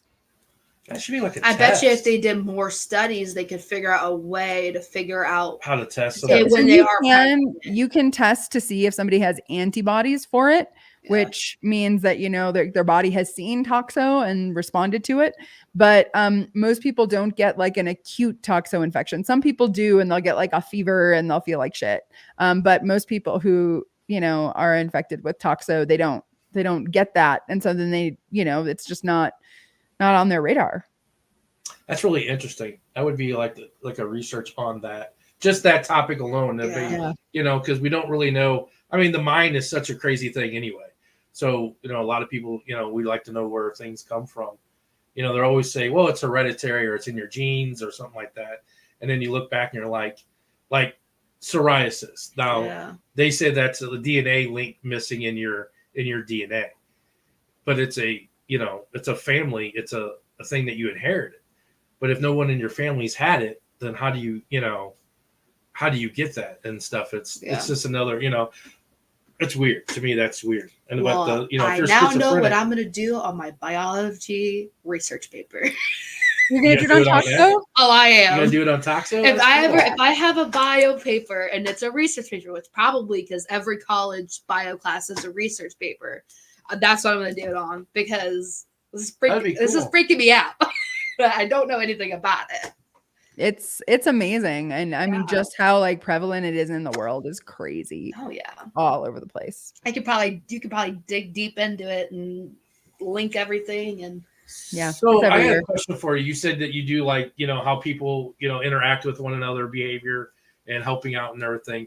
A big show that I watch is Survivor. Do you ever watch Survivor? I've watched it a little bit. Yeah. Oh, okay. Because of the whole adapting to that, you're putting everybody on one island, and if they work together or they don't work together and stuff like that.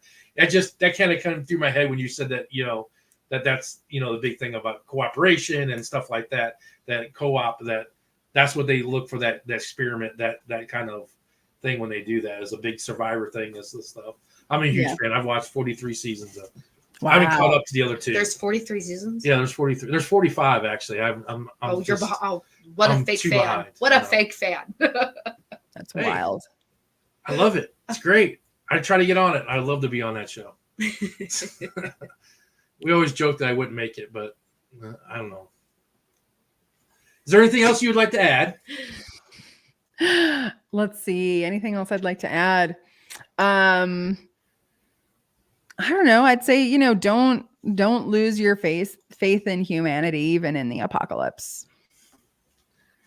Yeah. That's a big thing, because they don't. A lot of those movies, they do lose their faith in it and stuff like that. You lose yourself in it.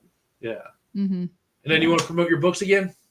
Yeah, sure. So My book that's already out is called The Cheating Cell. It's about evolution and cancer. It's pretty nerdy. Like, you have to kind of be like an evolution nerd to be into it. But if you're an evolution nerd, or you're just really interested in like understanding what cancer is, because it's affected you or people in your life, and you're like, I just want to understand this fucking beast.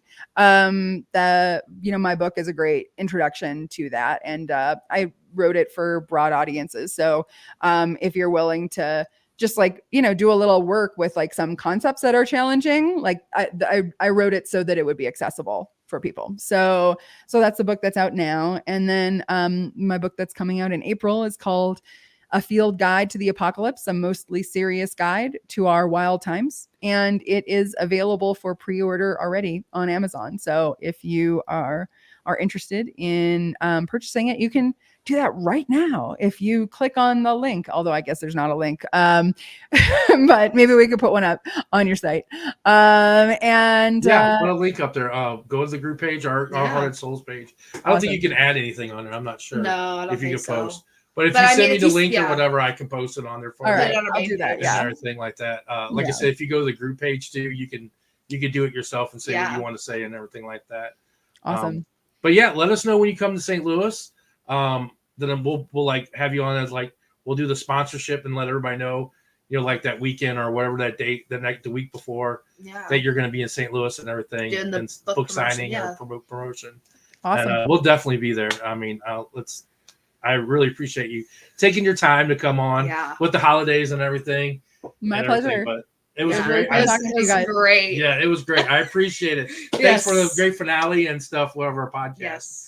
And stuff like that. And I greatly appreciate it. Thank you very much. Oh, do you want to tell everybody where they can find you at? Oh, yeah. So you can find me on Instagram and on Twitter, which I guess is now X. And I'm also on Facebook, and I'm Athena Aktipis really on all of them. So it's pretty easy to find me on social. And then if you're interested in learning more about my work, my website is athenaactipis.org. And it links out to all of the things. And my podcast, the Zombiefied podcast, is on pretty much any and all platforms you might listen to podcasts on. So you can just give that a search. It's Zombiefied, Zombified. Sometimes people are like, oh, how is it spelled? One I before the F, and then another I after the F, and then the ED. So as long as you've got that, you should be able to find it. We have a really cool episode. Our last episode right now out is about the rise of AI. And it's also kind of about the, fall of imagination and the sort of transition that it seems to be happening, where a lot of us are like giving up our creativity and imagination, maybe without realizing it. So it's a really cool, fun episode about, I think, a lot of things that we're worried about today with, what's going on in terms of being zombified by technology and other forces beyond our control. So yeah, be sure. And your to website was what was your website again? Hername.org. Okay. Yep, athenaactipis.org. And then Zombiefied, just zombified.org is the website for my podcast. So alrighty. Yeah. And then is that live, or is that just you guys just do the episodes and then post them? So that podcast is it's not live. We record the episodes and post them, but it's basically unedited. So it's really conversational. And then we also have a YouTube channel, Channel Z, where we do shows kind of like this, actually, where we talk to people. They're shorter, but they're a lot of fun. They're all sort of shows like within this world where the zombie apocalypse is happening, and we have it's a channel with there's like a cooking show that's called Eat, Pray, Run, and a doctor show called Dr. Zed, where we talk about like medicine in the zombie apocalypse. And what else do we have? Undead Live, which is our like news show. So we sort of like took like the kinds of programming you'd have on TV, and then made a bunch of shows to basically to be educational, but to be fun at the same time about how you would survive the zombie apocalypse. Yeah. So since you are on a paranormal podcast, I have to ask, have you ever been on an investigation? No, I never have. Have you been interested in being on an investigation? Yeah, sure. All right. Yeah. When you come to St. Louis, I will take you to a location here that we use as our headquarters. Yeah. If you have time and If you have time, yeah. if you have time, yeah. I will take you, definitely take you to, for at least for a couple hours or whatever you have. Yeah. And we'll go to a building here in St. Louis that is haunted, and we'll let you investigate. That sounds like fun. All right. Yeah. I'm sure I'm probably going to find some microbes. Hey, you tell me. Yeah. I might have to leave. But yes, thank you very much. Thank We will you check so you out. much. Everybody check out our podcast and then buy our book if you want to wait and come see her. Christmas is coming up. Yeah, Get Christmas yourself a is little coming up. Christmas gift, guys. You guys can give me a gift. Pre-order the book. But thank you so much, Athena. Have a good holiday. Yes. Merry Christmas and Happy New Year. Yes. You too. Thanks Let so me know much. when you come back in. Yeah. I will. Absolutely. All right. Thank you so much. Bye. Oh, that was awesome. That was so cool. Oh, That was. I felt like a little zombie freak. Like I'm like a little nerd for zombies. I swear. Did we get top last week? That was last 2 good weeks in a row. 2 good weeks in a row. Not saying that we have other people haven't. Yeah, no. It's different. That's the thing. I feel like you have to put him in the whole other category. Yeah, the last 2 weeks have been definitely different. And I enjoyed it. Like that's kind of fun. Like I like doing the paranormal and seeing paranormal groups and everything like that. But I think it is nice once in a while to do different twists on our podcast and have different kind of realm of the spiritual world. And what else we have up on there? Angel said great show, and Kathy said great show. Lauren said definitely ordering some books. Lauren's a read freak, so you definitely know. Lauren's gonna get her some Christmas gifts. If you want to bring Angel stuff back up again, so we can do it one more time. Oh yeah. Him. So once again, this is Angel. He's a self-taught artist. He specializes in pet portraits and weird shit, which we all know. That's cool. He occasionally plays with some sculpting. Most of it is 2D, though his pet portraits are often in color. He has some color vision issues, which leads him to mostly do his personal work in a grayscale with some color popping up here and there. Over the last few years, he's been working on what he calls the Anatomy of Horror collection. It started with asking the question, what if Leonardo DiCaprio? I was waiting so much not to say that. Leonardo da Vinci studied the anatomy of werewolves. He spent several weeks studying the Da Vinci's anatomy sketches as well as modern illustrations and charts. He soon realized he could not just do a single drawing and make a set of 3 pages. A couple years later, he was selling them at the werewolf anatomies at a shop called the Ghoulish Mortals. It's an independent horror themed shop in St. Charles, Illinois. If anybody's in the area, the prints sold very well, and the shop's owner made him some recommendations on new subjects. Zombies followed, then vampires, and then last year he made the great, awesome Frankenstein, the Journal of Frankenstein, which is so far seemed to be the most popular. That's the one that we bought, that I bought, and everything. So potential upcoming projects include Creature of the Black Lagoon, dissection diagram, and possibly adding onto the vampire anatomy since there is so much lore to explore. He's also open to suggestions and everything. Between projects, he's tend to draw dragons and skulls to relax. Lately, he's been drawing the skulls of animals with abstract shapes around them. You can find him on Instagram at Pumpkin Gizzard. You can also get in touch with him with pumpkingizzard@gmail.com, which is all scrolling across the bottom down there.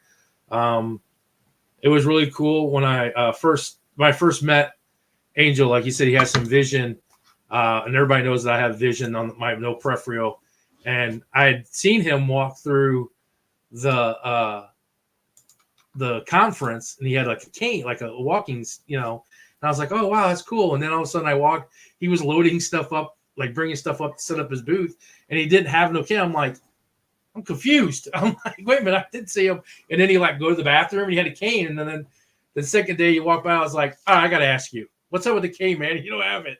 And he said he has peripheral, vision and stuff. And I'm like, oh, so do I, so something we kind of had in common. Yeah. And we talked and stuff. And I'm definitely buying one of your prints. They're really cool. He came home and Hey, talk to him for a he second. showed me it. When he got it and he showed me it, and we're unloading everything, and They're right here. he goes, oh, hey, look what I got. And I looked at it and I was like, what? I was like, and he was like, it's how to make a Frankenstein. Yeah, and I was the like, anatomy of. yeah, it's anatomy. And It's the glare off the TV. Sorry. Yeah, no, you're good. Right there. There. And I was So like, that's the one. that is I think that's one of my favorites, if not my favorite thing that we have gotten from these. We always go to these Paracons and conventions and always try to find something that's unique. So I think this by far was my favorite. And plus I'm in anatomy right now, so it helps. And then that's the other one. It comes at 3. I haven't framed them yet. I'm gonna frame them and stuff because they're really cool. We'll put them up so you guys can see them. But yeah, it's just beautifully drawn. Yeah, So, they're very good, very talented. He has Yes. some really good. Check him out and go. His art was really cool. He had a lot of really cool art and everything and stuff. So I had talked to him. I was like, I'm just gonna leave him for the finale because he has some really cool art. We're gonna try to get him. I know we got a couple of things to announce. We're working on a Paracon here in St. Louis with another location, the haunted location. And we talked to him about coming out and being a vendor. Yeah. So you can check him out. He'll be down maybe hopefully next year here in St. Louis and things. What do you want to start with? Check Angel out. Hold on. First, he said thank you for the compliments. Oh, well, the compliments. The compliments are very well deserved. Yes, they're very. Yes. It's very good art. It's very awesome. As someone who wishes they can draw, which apparently my family said I can draw, but she can draw. She just don't realize she can draw. As a person, I very much value and enjoy that type of art and creativity. So it's amazing. Why don't we do our event? Okay. Our event announcement. All right. So we pretty much we're going to work on it this week, next week, because Maddie said we wanted to wait until after she got out of school. We're going to get all of our events. We pretty much got everything in line for next year. Yeah. We have metaphysical fairs. We have festivals. We have like Witches Night Out. We have apple butter festivals. We have some Paracons. Mm-hmm. So this year was tough with trying to work around the Paracons and the festivals and getting times and stuff like that. And it was just because there's so many people that were like, hey, we want you back. And we're like, okay, sure. Yeah. Yeah. Sure. And then all of a sudden it started adding up. We're like, oh. Yeah. And then trying to get, trying to get new, then trying to get dates to work around the festivals. And, people are like, oh, this date's already taken. Yeah. So it's been a while. It's taken. We pretty much got everything nailed down for next year. Might be adding one or two things. Yeah. But today was the big thing that I got. So Haunted Souls Paranormal will actually be holding a event September 28th on Madison's birthday. 21, baby, 21. Yep. On her 21st birthday, it will be Missouri State Penitentiary. We locked down the date today and everything. So that is like one of the big things here in Missouri, the penitentiary. So tickets will be on sale. Hopefully by the end of by the end of the new year. Yeah. And stuff. So that will be one of our huge events that we will have. And that's you're going to hear talking about it a lot. Yeah. It's huge. It's like up to, it was and it was funny because it's my first investigation and we did that when I was 16 years old. We investigated there when I was 16 years old and I'll be turning 21 when we're going there. So yeah, it's a place. And I mean, you have the A-Hall and Solitaire. You have the Gen Pop and Death Row building. with the D3 in the basement. You have the women's prison. You have the gas chamber. So and all these buildings tons are of three tons floors. of rooms and plenty of space. It's going to be an overnight event. It's going to be from like 9 o'clock till 5 in the morning, 5:30, whatever. Yeah. So yeah, tell your friends, grab a group, post it out there. It's going to be blasted. This is going to be our big thing. This is so you're in here to talk about. Yeah, we're going to be talking a about lot. the Missouri State the MSP for a lot this year until 28th. We also will be going to Monroe House. Mm-hmm. Is a new one this year for us. We'll be having a 2-night event there. We're going to be at Hall of Waters in Kansas City in March. Mm-hmm. That's kind of kicking off our year with our big event. That'll be in Hall of Waters. Then we'll be in Mineral Springs, the St. Louis event, here at the end of March. Monroe House is in April. Mm-hmm. May we'll be doing between April and May. There'll be a St. Louis event, either at an undisclosed place or at the St. Louis Haunted Mansion. Mm-hmm. Oh, she finally just left. So we'll either be there at the end of May or middle of May. We're actually going to be doing something. It's kind of cool. We're going to be with the KC Metaphysical Fair in Nashville. It's their big, huge galactic one. And we're actually the first time going to be doing a Civil War battleground house and battleground. It's called the Lots, L-O-T-Z, Lots House in Franklin, Tennessee. And it was an actual battle that happened on the property, like on the front porch, and everything in the house was used as a hospital for 2 years afterwards. They have great activity. He told me to make sure we had an SLS camera for the battlefield because they see people. And there's no poles down over there. Yeah, and it's an open field. So it's kind of cool because we've always everybody talks like Gettysburg and stuff like that. And it's really cool to see, to be able to actually investigate outside on a battlefield and stuff like that. It's going to be kind of cool. That's in May. June is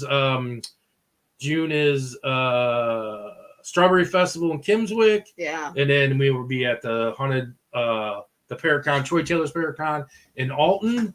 So that's kind of a booked up time.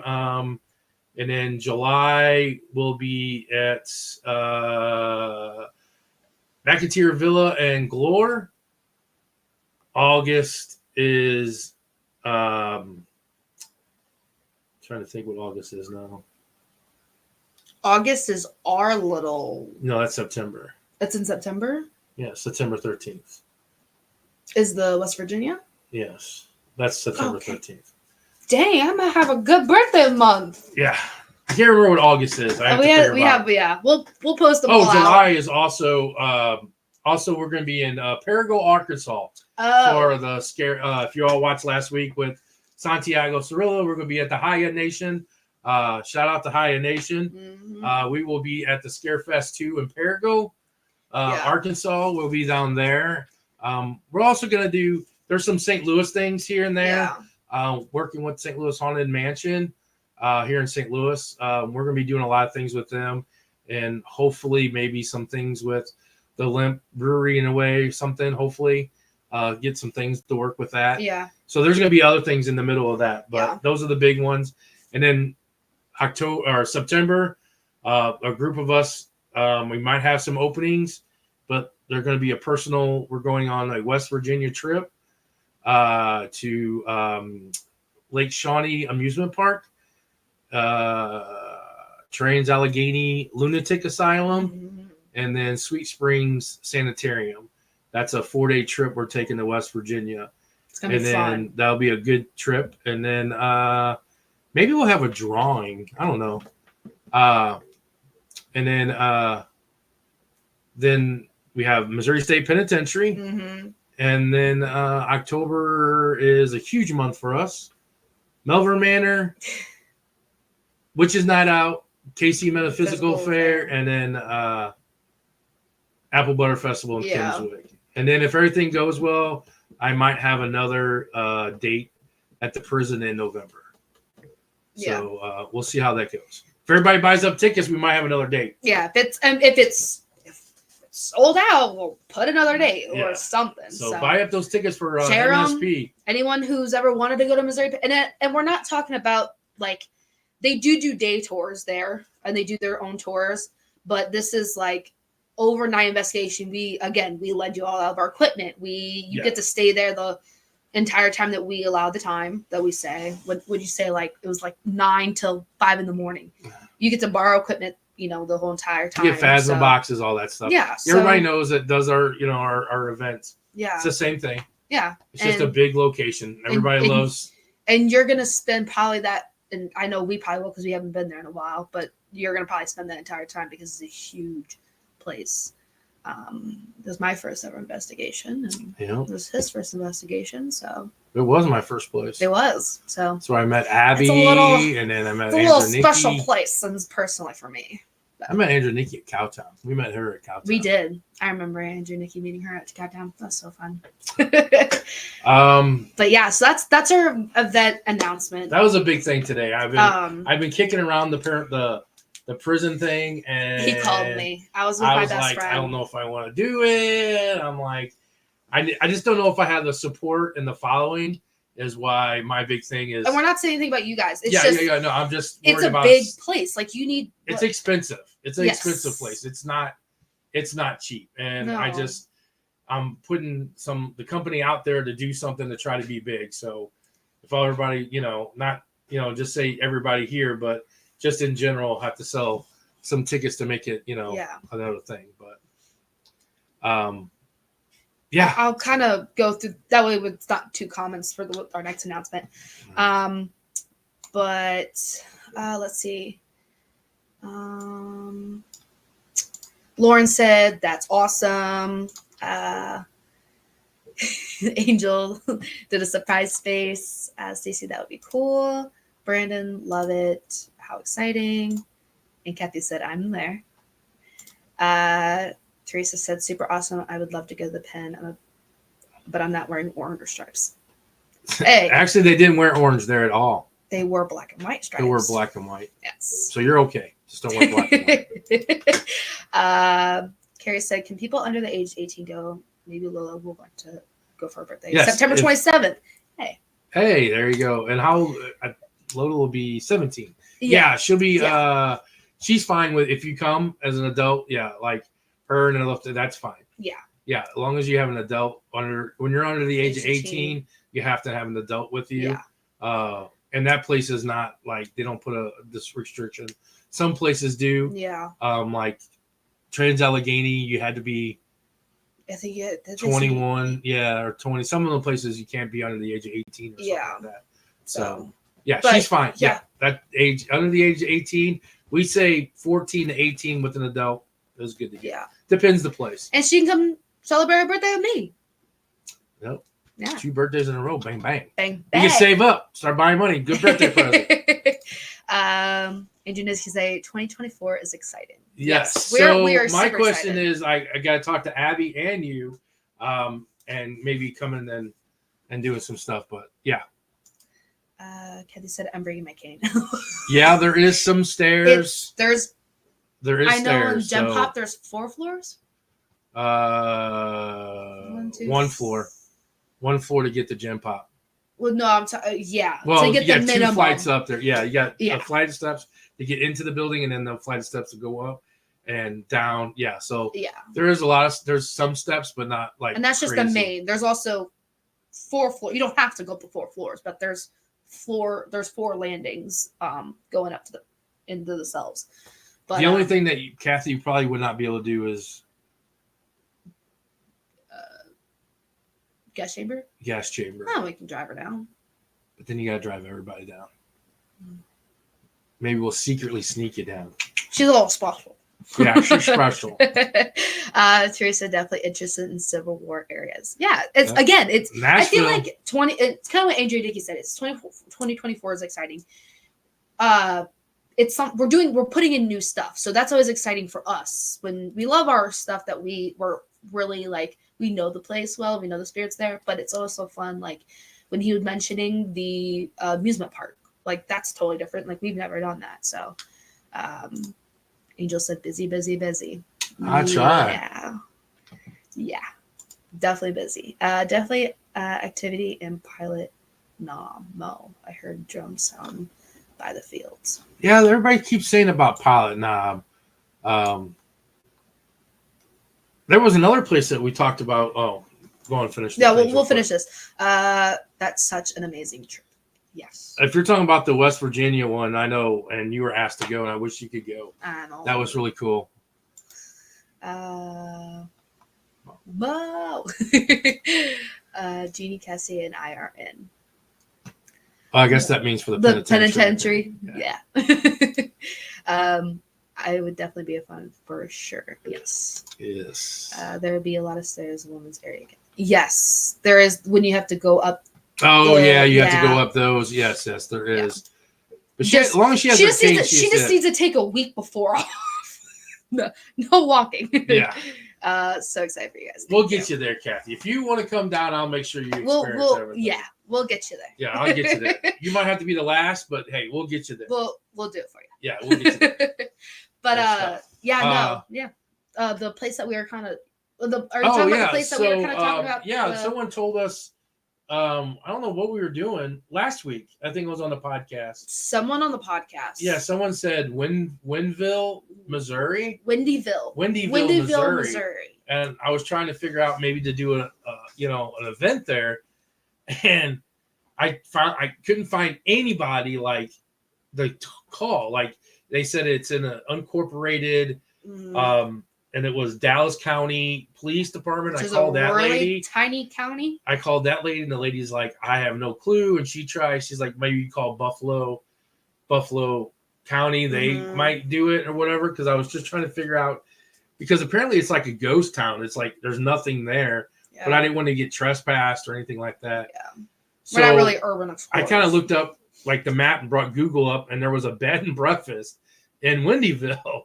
So I was like, cool, let's call them. And this lady picked up, and she said it was her son and daughter, or son and his wife run it.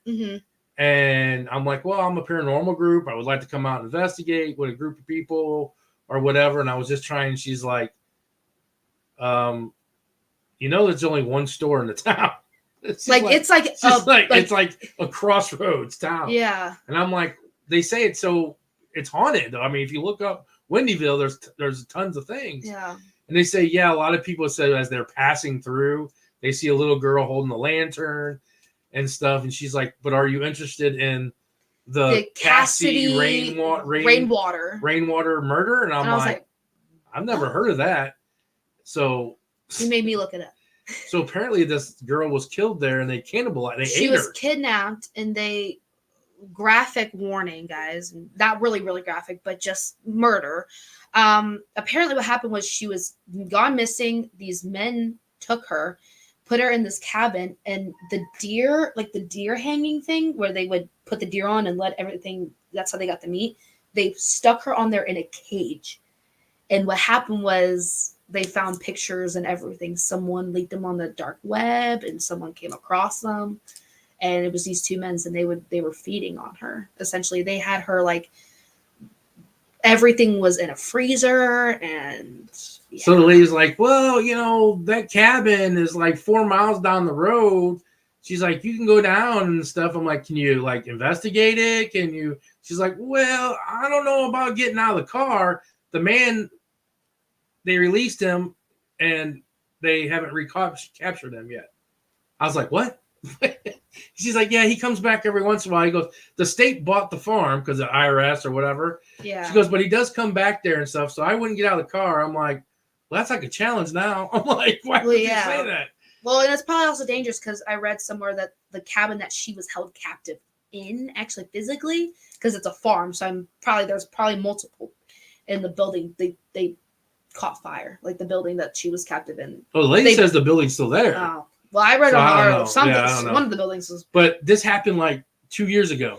Yeah, she was gone missing in 2021. Yeah, Madison's like. I'm like, no. She's like, Madison's like, this is like last 2 years ago. Maybe like in the early 2000s, like, yeah, okay. But this happened 2 years ago. I was like, okay. And the guy's not caught. I'm okay. But I'm good. she says that, you know, if they want a good group of people come down, there's nothing that no one, you know, she's like, let me know. I'll open the store and you guys can investigate the bed and breakfast and stuff and take a drive down. So we might do that one weekend. The funny thing about it is, yeah, it's like 2 hours away. And, you know, so she said that the Metaphysical College is like 5 miles down the road from her. But if you're standing on their property, you can see the cabin that the lady and me and Madison brought it up. I'm like, I wonder if it's this box right here because it's the closest one to the college. I'm going to tell you right now, it's a couple buildings here. And then you go down the road, there's a couple buildings here.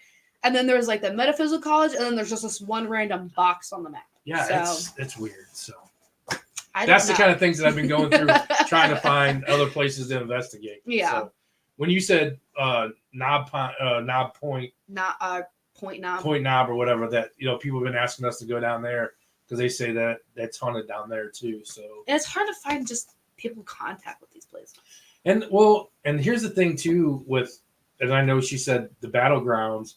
A lot of the battlegrounds are like historically, like the state, like the state, it's like a museum. Yeah. So they don't really want you tromping around and doing things. I've talked to this guy, and they actually hold paranormal guided tours there and stuff. So they're able. It's kind of good to be able to go there and stuff on the lots.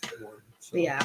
But that's kind of more of the event side, leading into our season 2 premiere. So everybody knows this is our finale. Mm-hmm. We will be taking 4 weeks off. We will be coming back January 16th. Mm-hmm. So we want everybody to enjoy their holiday, their Christmas, their New Year's. We kind of want to enjoy our holiday. Yeah, and it gives us a little time because we're going to be restructuring a lot of stuff here, different layouts, hopefully different. Just gives us time to play around with things. Yeah, just some stuff to change around. Hopefully, how's the Wi-Fi been tonight, everybody that's been out there? I think I fixed the Wi-Fi problem. We've had a pretty good steady 4 bars this whole time. Yeah, so I think I fixed the Wi-Fi problem. There was no glitches. We didn't disappear. No. I think we're pretty clear. But we can never tell on our side. I can never tell on my side because of the lights. Wi-Fi has been good, Andrew Nikki said. Good. We've been nice and clear. That's good. But we got that problem fixed. Yeah. Yay! Took us the last episode of season 1, though. Yeah, but we got that fixed. So we will take off the 4. We'll be back January 16th. Already got some people lined up for next year. Yeah.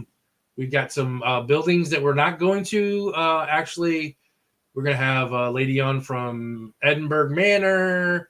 I'm in the process of trying to talk to someone from Alcatraz to talk to us. I got calls into the Winchester house, and just people, places that we're probably not going to go to this year, but would like to get some building owners, a lot more building owners on here and talk about their places. You know, I always thought that was pretty interesting too, because we know these places. Everyone in the paranormal world at least kind of knows these big places, but like you never talk to people that like are there every single day. So I thought that was really cool. If you guys have, we always ask you guys for stuff, and you guys don't ever respond. But if you guys have like, oh, you should have this guest, or this guest is really cool. I ran into him at a Paracon or a convention and stuff like that. And there's somebody you would like to hear, let me know. We're always open for suggestions on guests and stuff like that. So, we have another 40 weeks that we have to have guests for. So actually, it's going to be more than 40 weeks because we're starting in January, not March. Yeah. So more than 40 guests. Hopefully, probably about 50 weeks. Unless you guys want to hear us talk a lot. Yeah. Or do you want us to do every other week? Yeah. What do you kind of guys? What do you guys think? Every other week or every week? That's 50 people that we have to. Well, but we're not always doing guests. Yeah, we always kind of talk about our weekends and. Does it work better for every other week? We can have a guest every other weekend and just talk about our previous, because we're gonna have a busy schedule. So if we think about doing a guest one week, the next week we talk about our experiences that week. Do a guest and. Andrew Dickey said, I have a friend who has investigated Alcatraz a lot of times if you need people. Cool. Yeah. Yes. I also have a parapsychologist East Bay. in the East Bay. That would be cool. Yeah. Yeah. Why not? Send me their Teresa links. said every other week. I'm guessing that's with the guests and everything. Yeah. So, I mean, I kind of like our doing suggestions. our podcast every week because it gets us something to look forward to.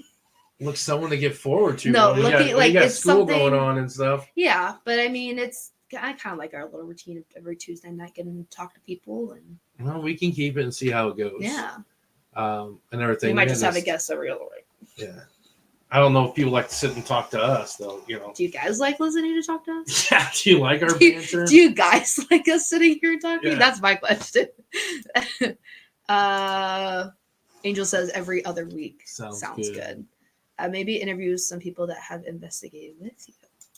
Well, you can say, you can Susan's talk- like, got I'll any be ideas? first. Yeah, Susan's like, I'll be first.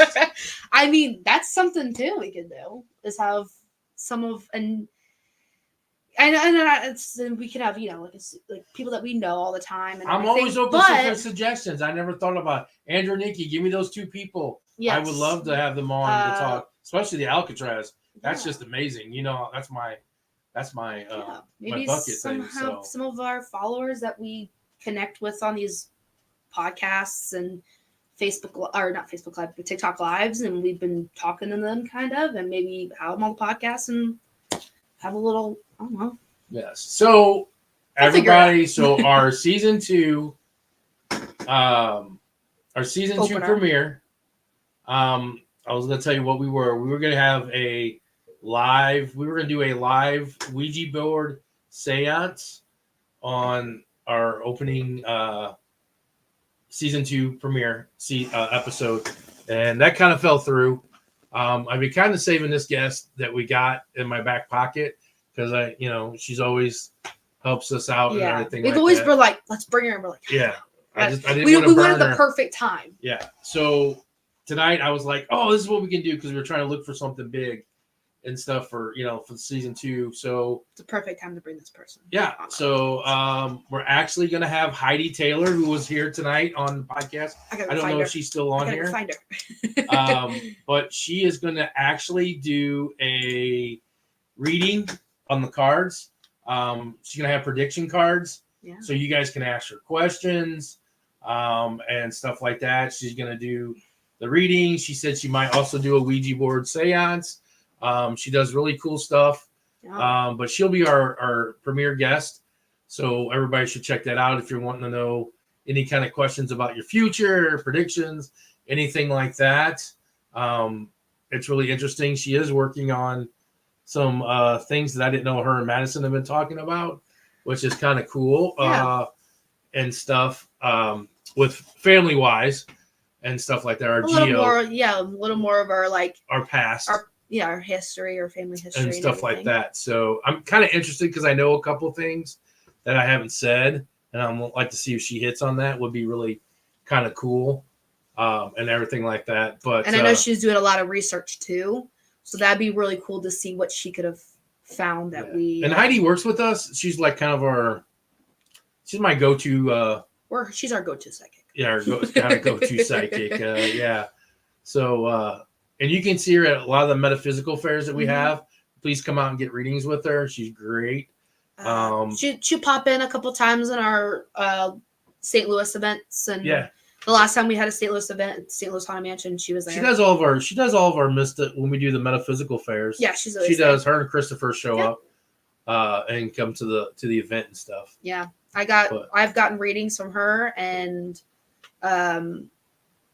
I know Susan's gotten a reading from her, and I mean, so far. Your mom got a reading from her. Oh yeah, my mom's got a reading from her, and but yeah, so she hit on some pretty good stuff.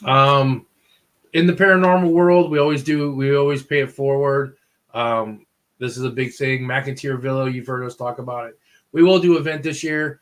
If everybody gets on our Haunted Souls page and everything would like to donate. Stephanie, they're almost at their goal, but I know she can always use extra cash. The furnace went out in McIntyre Villa, and with winter coming up, they're afraid, with pipes freezing and bursting and stuff like that. Yeah. She has a gorgeous house, Victorian house. It's such a beautiful place and if you really want to go on, they have a GoFundMe account. Please go on there and anything counts. Anything counts. Yes. Anything, $10, whatever you can. I know it's around Christmas time. If not, Andrew Nikki is on here. They are putting Night Shift Paranormal is putting on a benefit paranormal investigation. You can go to nightshift.com, I believe, or Night Shift on Facebook, and they're actually holding an investigation. You can buy a ticket and go investigate McIntyre Villa, and all of those proceeds go to her. Mm-hmm. Andrew Nikki's getting a raffle together. Mm-hmm. We are donating some candles.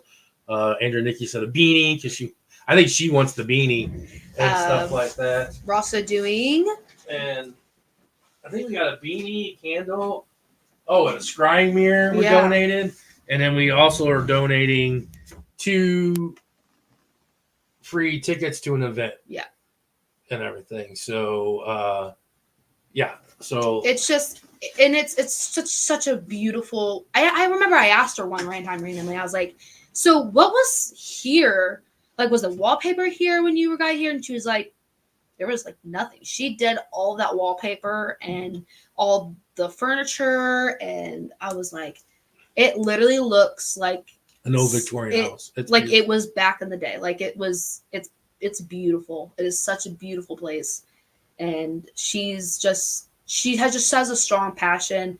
She really cares about her place and her building. So, and she's just an amazing person. Her energy and everything. So, yeah. So we love Stephanie. So anything that we can do to help her out, we always do, and we just spread the word. Just kind of hitting on some things here at the end that we do. We are helping St. Louis Haunted Mansion so she can get her place up and running for events. We are doing that this, the week off. Mm-hmm. Next year, we're also going to be on a TV show on YouTube. Someone is putting together a ghost show on YouTube and asked us if we would actually be on. So we will be doing an investigation, videotaped. I don't know where we're going to be doing it at yet, but that should be that happen this year. We got some really good stuff coming in 2024. Yeah. And stuff. So that's another thing that's happening too. So we'll have a couple little things of popping up on our Facebook or kind of like the show thing or some little stuff like that. But anything else to finish off there? Let's see.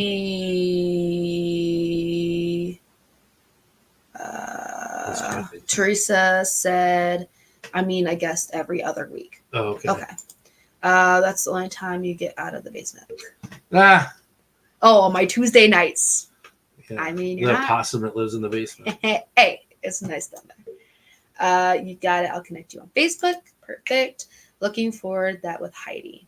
Yes. I was wondering when you guys would have her on. It sounds like fun. I know. We've been saving her because she's just we knew that whenever we were having her, it would be a very special and different podcast, but we just didn't know when it would kind of work. We wanted it to work the best it could to really show off her abilities, and I think this was the perfect time to do that. And just looking forward to the next season. Yes. Looking forward to Heidi. They said, how can we be in person for the seance? It will not be. You guys will not be in person. Well, that's it. Just throw the remote. Yeah, it will be. It'll be on the podcast here. You'll just ask questions and she'll answer questions. Yeah, we don't know we don't know if it's you guys asking prediction questions or if it's us. Yeah, she's gonna do predictions. So people are gonna ask questions and she'll use the cards to predict what they ask. Okay. So we'll figure it out. I don't know how that works. I've just seen the TikTok one, so I don't know. It won't be. It'll be live like on here. Yeah. But it won't be live like you can actually go to the place. If you would like to see her live, and have an actual reading. The first place that she will be here close to here will be at the end of March at Ameristar. We'll be there at the Metaphysical Fair, KC Metaphysical Fair, and at the end of March. Or she'll go be actually contact her and make her appointment. here. Yeah, too. you can contact her too. We Yeah. can give you your information and stuff like that. She's I think she's Heidi L. Taylor on Facebook and everything. But Yeah. But yeah, no, we don't. There's a couple things that we can do, so we don't know. We're gonna stay in contact, or we're gonna be in contact with her, then until the 16th to figure out what we're gonna do with that. But yeah, so that's kind of what's gonna be going on. You all good? Yeah, that's Good. it over the That's over there for the comments.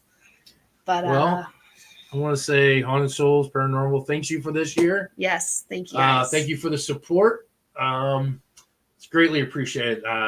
We had a lot more on tonight and stuff like that. Our numbers just keep getting bigger. We still need to hit that 500 mark so we can give something away. We might have something on. We might give someone away on our season premiere. Maybe. Yeah, we Maybe. might give something we away. don't- Maybe Heidi will give a little 10-minute, 15-minute reading at the. Yeah, it might Maybe be we'll like talk on, to her. It might be like on us or something. I don't know. Yeah, we'll figure out something. Maybe we'll give a reading if you come to the fair or something like that, and stuff, or we'll give away. But if you do get the 500, we get the 500 by January 16th. We will be going away, giving away this T-shirt still. Yeah. So don't forget about that. I don't know how many we have right now. I think we're close to 400. I'm not too sure. I haven't Yeah. looked at it. So it's I haven't crazy. looked at it. Not even a year. We almost got 500 followers, subscribers, and Yes. stuff like that. So yes, thank you so much this year Yes. for the support. Thank you for the support. Yes, thank you, Angel and stuff. We will Yes. get in touch with you. Everybody have a Merry Christmas, and Happy New Year. Happy New Year, safe. We want you all back for January 16th. Healthy. And yeah, nice and healthy. Can't wait to, have a new come back and watch. Yes. We'll have a new platform, a new things, new links to listen and watch, Yeah. and a new website. Hopefully, we're gonna get some stuff done in this next couple weeks, and get We new will miss you. pictures, new merch.